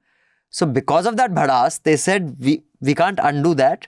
But we can undo all the nuclear thing that you had. That is my theory. The thing is, I say, trust communists to come up with the worst ideas, because I remember last year in December, they were complaining about so many things which the government were doing and Congress were doing, and the official CPIM or CPI Mao, some handle, had tweeted a big thread on Mao Zedong's birth anniversary, and now they celebrated it. But also, I just Googled it and I think... Sir, you're missing something in politics. The recent controversy seems to be that the CPIM in its manifesto said they want to dismantle India's nuclear weapons for interests of safety, which I am about. Fine, last week's letters. We have a long way to go. No, this week's letters. This is from Amitabh, who says, "Hi, Newslaundry Abhinandan, keep up the great work as ever, but couple of points. Number one, you do not praise the PM schemes enough. In particular, the most successful of all, the Pradhan Mantri Lockup Act, also known as PMLA, keeping the opposition arrested since Amrit Kal. Number two, what do you think is the present state of cinema and reflecting present-day social issues? Do they also live in fantasy worlds that news channels live in? In particular, I want to ask about events such as demonetization. The only movie I'm aware on this topic is the lovely Punjabi movie called Golak Bugni Bankte Batoya. Bankte Batoya. Please translate. Bank te Batua. Bank te Batua. Acha. Golak Bungi Bank te Batua. Golak is, that clay pot gullak, that you... Yeah. That is a Gullak, yeah. Bugni is probably also a little... Some sort of wallet. I don't know. It must be some sort of thing. The Bank te Batua to is Bank te Batua. This is in the great tradition of Punjabi humor and satire in the footsteps of the great Jaspal Bhatti, who got national fame for his flop show on Doordarshan. Both this movie and flop show are free on YouTube. GBBB traces the story of loving couples and communities caught in both demonetizations India has seen. Chance to reflect if cinema can be brave while funny. Oh, interesting. I wasn't aware of it. I'll try to catch this, Amitabh. Thank you. The next email is from Yeats Fan. Last week's discussions reminded me of the first stanza of The Second Coming by W.B. Yeats. Here it goes. Turning and turning in the widening gyre, the falcon cannot hear the falconer. Things fall apart, the center cannot hold. Mere anarchy is loosed upon the world. The blood-dimmed tide is loosed, and everywhere the ceremony of innocence is drowned. The best lack all conviction, while the worst are full of passionate intensity. Lament not, this too shall pass. But maybe not in our lifetime. That was quite upsetting. Only thing is that I think it'll pass in our lifetime. Yes. You underestimate the power of those who do resist, and there are many in this country. Time. Modi ji is 73. I am just 40. Don't worry about it. The next mail is from Anonymous, saying, feedback. Thank you for featuring Mr. Deshpande on Hafta. His detailed explanation of the EVM's design was enlightening, covering both technical and political science perspectives. His emphasis on the critical role of trust was particularly noteworthy. The revelation about the lack of technical expertise within the EC was alarming. Anand's argument about digital payments and trust was incomplete. While he hinted at the complexity of processes behind digital payments, he failed to recognize that trust in digital payments stems from the ability to verify the process, a feature that is lacking in EVMs. Therefore, his comparison missed the mark. Keep up the good work. Yeah, I guess true. Next is Vivek, a very short email, who says, I believe the BJP manifesto was low on divisive topics, as the first phase included Tamil Nadu and a few northeast states where communal agenda would not have worked. But starting phase 2, Modi has already made the pivot, as can be seen here. Yeah. He has put the link from the speech in Rajasthan. Yeah, the Banswara speech, yes. Yeah. On what basis is the election schedule decided, where 39 seats in Tamil Nadu is completed in one go, while 40 seat Bihar is divided across 7 phases? Does the EC give any rationale for this? Well, the only rationale the EC gives is availability of forces. That is the rationale for everything. That we cannot do this, we have to spread availability. But how they stretch it out and how they do it, I think depends on, where certain star campaigners have to appear. And because they can't appear in too many places together with very different messages, I think that is what determines this. There is no transparency to how EC comes to the decision, number of phases and how they will be spread out. So, Here's another email about the manifesto. Saju Varghese says, looking at the Modi Ki Guarantee, aka BJP manifesto, a thought which has come to my mind is it's actually not Congress Mukt Bharat, but BJP Mukt Bharat. Now there is no BJP, it is only Modi. How could the BJP and RSS allowed itself to be modified? Is it a brute takeover? Well, I guess so. But I guess in politics, whatever's working. Yeah, and this works for them, right? Yeah, it works for them. Sagar has a small complaint. All NL shows have become very predictable. Every story about the government seems to be very predictable. That is, Modi government is bad for India. We seldom seem to hear the government's or even the BJP's view. There must be some way of bringing so-called Modi Bhakts to the same table. It might be a bit difficult, but just because Modi ji won't make that effort to take everyone along doesn't mean we shouldn't as well. I have contributed to the NL funds. I'm hoping we get different viewpoints in another election show at the very least. So, well, I hope you have already seen the fruits of your labor, Sagar. Arun Govil spoke to Vasu. Several BJP leaders have spoken to our News Minute team. In fact, some of the voices on the election show are not necessarily predictable views, because that is also because of the regional. But when it comes to Hafta and sit down interviews in the studio, it's pretty clear the BJP voices will not speak to us. In fact, not just to us. If you've noticed, they don't speak to anyone who is not friendly. During election is the only time where you can actually just ambush them with a mic. But otherwise, it's hard. But we shall try, because you're right. There should be some sort of a sensible way to discuss what. But although I will say that Manisha's report, Why not? which demonstrated how the last mile delivery under Modi has been better than under Manmohan's 10 years. That was, I think, a News Minute video. Their Modi report card series, I think. But this happened in 2019 too, when like Manisha, Atul and everyone went out in the field. So we do. We did get that. We did. We have got that also in. No, and even the current Sena series, which is Modi 2.0 report card. So we've done health insurance, the farmer scheme, and one more.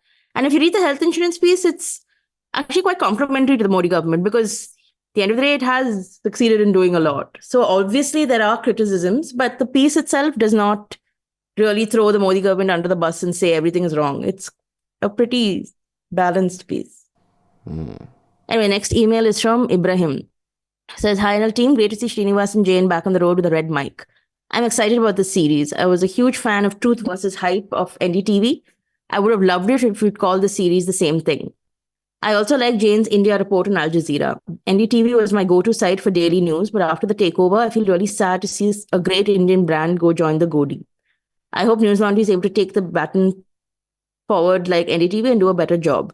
My question to Abhinandan is, if he was ever in the situation of Pranoy Roy, would he sell or close NL down? I think it's better to die a hero than live long enough to be a villain. Ibrahim, that's a very difficult question, actually. And I can't really answer it in one sentence, but I have kind of put this question out there on Hafta only, and we've taken it around. I think maybe we did it with the tea thing. On the Ulfa thing, on the tea thing. That was a difficult one. That would you shut would you just shut down your tea gardens or would you pay and carry on? Because there are hundreds of jobs at stake. I think those weren't the only two options. I mean, if I were to give you a short answer, I think the build-up of what NDTV became, and let me put it this way, NDTV was not, and I've worked there for a long time, not as a full-time employee, but I did a lot of shows for them. I've done almost 150 episodes of various shows, probably 200 episodes of various shows for them. I used to go there 2 or 3 times a week. I think for a news organization, it's important when you enter, you feel that you've entered a ring of fighters. That everyone here will fight to the finish. That is something I never felt when I entered NDTV. When I entered NDTV, it was I've entered a room where people are nice, they're wonderful, but if you provoke them for a fight, 90% of them would say, thanks, we ain't fighters. And I think for an organization that's doing news, you have to have a room full of Arnabs who are fighting for a good thing, not for a bad thing. You have to have a room full of fighters. NDTV was not a room full of fighters. That's all. Can I reply with another pun? So he ended it with the Dark Knight Batman dialogue. What's a Dark Knight? I think it's better to die as a hero rather than... Oh, right, yeah. So the thing is, like, the Joker dialogue is people are only good as world allows them to be. I expect NL to be better. Okay, good. Okay, so there are still a bunch of letters, no? I'll keep going. So, no, I think we can save the rest for when Manisha's back next week because I see a few of them are about another election show, etc. There's one. There is one by RS which I was very bothered about. So then why don't we read that and just which one? finish it off? The last one, RS. So I'll read that out. RS says, hey NL team, really loved last week's stuff on policy think tanks. I just have one comment. Although traditionally it has been IAS officers who have led various ministries and taken decisions on policies, but now with the advent of official lateral entries at various positions owing to the requirement of specialized knowledge in some sectors, I think it's a good move by the government to make it a more formalized intake. There have been people appointed at various positions earlier as well, but it wasn't a formal or structural entry. Not a BJP supporter at all, but this is a good move, I think. I hope it fares well. Also, just started with Akar Patel's price of the Modi years, very insightful of the Modi Shosha and the control of media and the institutions. Extend my regards to him if you can. Anyway, always a great discussion on the podcast. Kudos to the entire team. P.S. a small request from the subscriber meetup somewhere in Scandinavia, preferably in Stockholm. I'm sure I can bring up to at least 5 people with me who would love to attend. If you don't have enough support this. So, okay, RS, we will probably have one in Scandinavia somewhere, and we shall communicate your thing to Akar, your good wishes to Akar. But what was your... He also wrote the one above it, that one had it. Like, basically, he's like, North Indians are shit and... Oh, is that... Yes. He's written that also. So, RS has written another... Oh, you read the... Are you sure that's the same guy though? Well, it's RS, so I don't know if it's same RS. In another actually show it is... But this is Manisha, so we'll wait for Manisha to come. So, it's, But to your specific question, I don't think it's a bad thing, lateral entry, if you ask me, RS. So, yeah, that's my one-line answer. My one line is I agree with Abhinandan. Sure, very good. So, done. So, on that note, let's get the recommendation of the week. Should we start with you, Shardool? I have 3 recommendations again, and none of them are election related per se, but I was not here for last 3 weeks because of different reasons, work related. But this is the last week when I could be on Hafta of Autism Acceptance Month. So one is our 10th episode of that mental health podcast, Autism. This is an Autism Acceptance Month. I am one of them.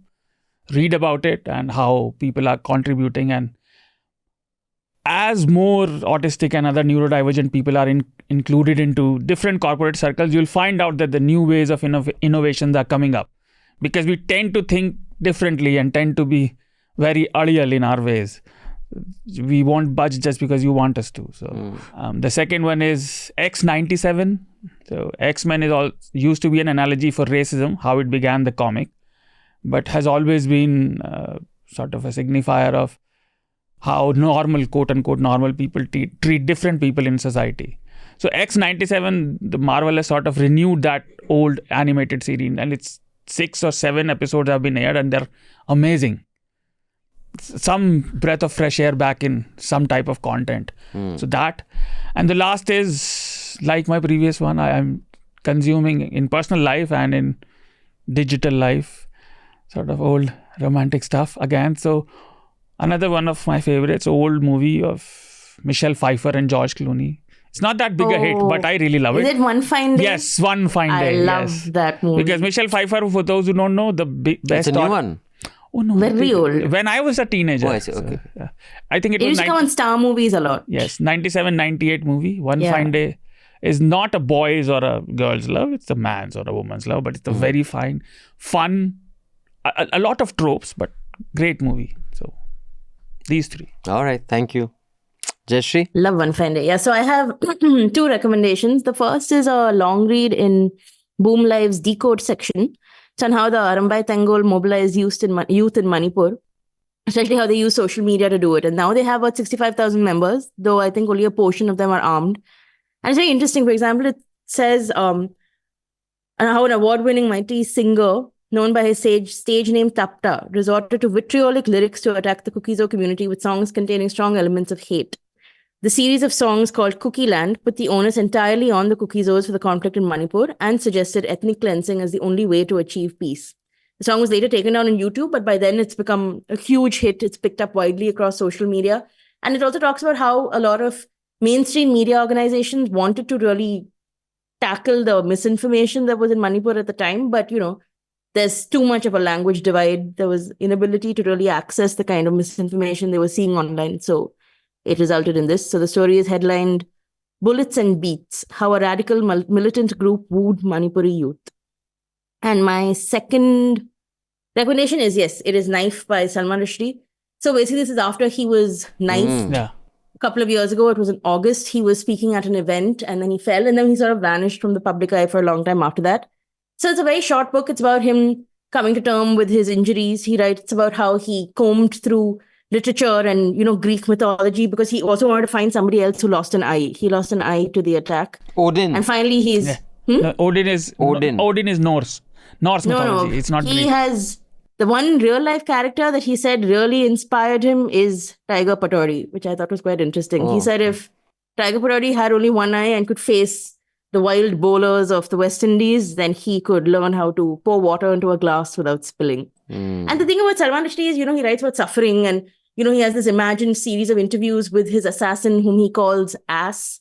But also beneath this very grim sort of narrative, he writes in this very typically Rushdie-esque way of with levity and with fun. And also he writes a lot about love. He goes on a bit about his wife, how it anchors him and things.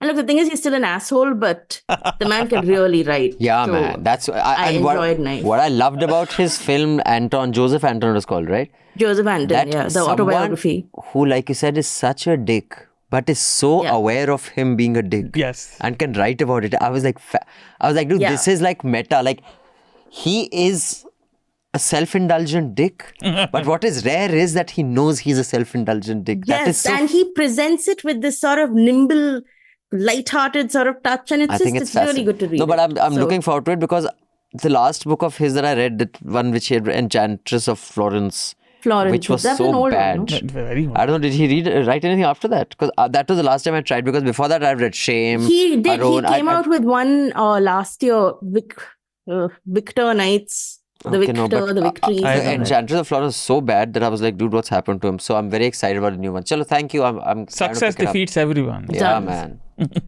So I have 3 recommendations. One is because of my tweet, all the people who thought I was talking about them. I said, sophisticates of privilege are not self-made. So many, like I've tweeted, crude upstarts also got offended. I'm not talking about you. You guys are self-made. I'm talking about the sophisticates who have access. But clearly, no one really thought of reading a little bit about this. So my recommendation is 2. One is this podcast, The Secret to Upward Mobility, Friends. It is based on a study by Raj Chetty, a Harvard economist. So there are a few links here, which you can also look at the studies that he's done. On how actually friends are one of the key determinants of your success, which is your social peers. The second is where the American dream, chasing the American dream at the Outback Steakhouse, which is all, again, how social connections determine success. And the third is this BBC Hard Talk that I just happened to stumble onto. I was in the morning watching TV. And it was a conversation of Stephen Sekhri, who I think gets a lot of shit for no reason. His show is Hard Talk. So he takes a position which, even if he's not, doesn't believe it. So, and then when that guy from, I don't know which country, went at him, it was, oh, wonderful, wonderful. I was like, chalo, theek hai. Feel happy for a bit. But this is a interview of Judith Butler, philosopher and gender theorist. I didn't know who Judith Butler was, but really Judith Butler is the parent, or the mother or father, because Judith says he/she is non-binary. Oh, they are. Basically, he says, I don't belong to anyone. I don't identify. But he's not comfortable with the phrase fluidity. He says, I don't know. So a lot of the terminology that Judith came up with today says that I really don't know what it means, just the way it's being used now. But I found it fascinating. I found it I learned a lot. It teaches you to think outside the structures that you are. Yes. That, the X, Y, X, X, X. Is it just the penis and the vagina? Is there more physiological elements? Is it things that I thought had simple answers? I mean, it was a revelation. And I think if people like Judith Butler were to talk more, and the hysterical gender activists online would talk less, I think a lot more could be achieved in this space. But yeah, it was a fascinating conversation. But Judith Butler is wildly popular. Really? I mean, they've been writing. Yeah, they've been writing for decades. Yeah. So used to have regular columns and all. But just the way they, yes. the pronoun, yes. Just the way they explained things was phenomenal. So yeah, on that note, would like to thank all of you who have contributed, would like to encourage the ones who haven't to contribute, would like to encourage the ones who have contributed to tell your friends and relatives to also do it. Let's make journalism great again. Let's make ad-free, non-sponsored journalism the norm. That is how journalism should be. And we can make it happen. We're at that critical mass. And I'd like to thank our producer Aryan and our sound recordist Anil, and my panelists Jayashree and Shardool. And before we close, like this month specific appeal, like we received a letter in Charcha about talking about inclusivity and creating safe spaces. So I told them, I am one of them. And there were rare places, and I have friends in all continents now in neurodivergent community. This is one of the most safest places for any neurodivergent to work. It may seem like it's not, but it is. So do fund us. Yes, thank you.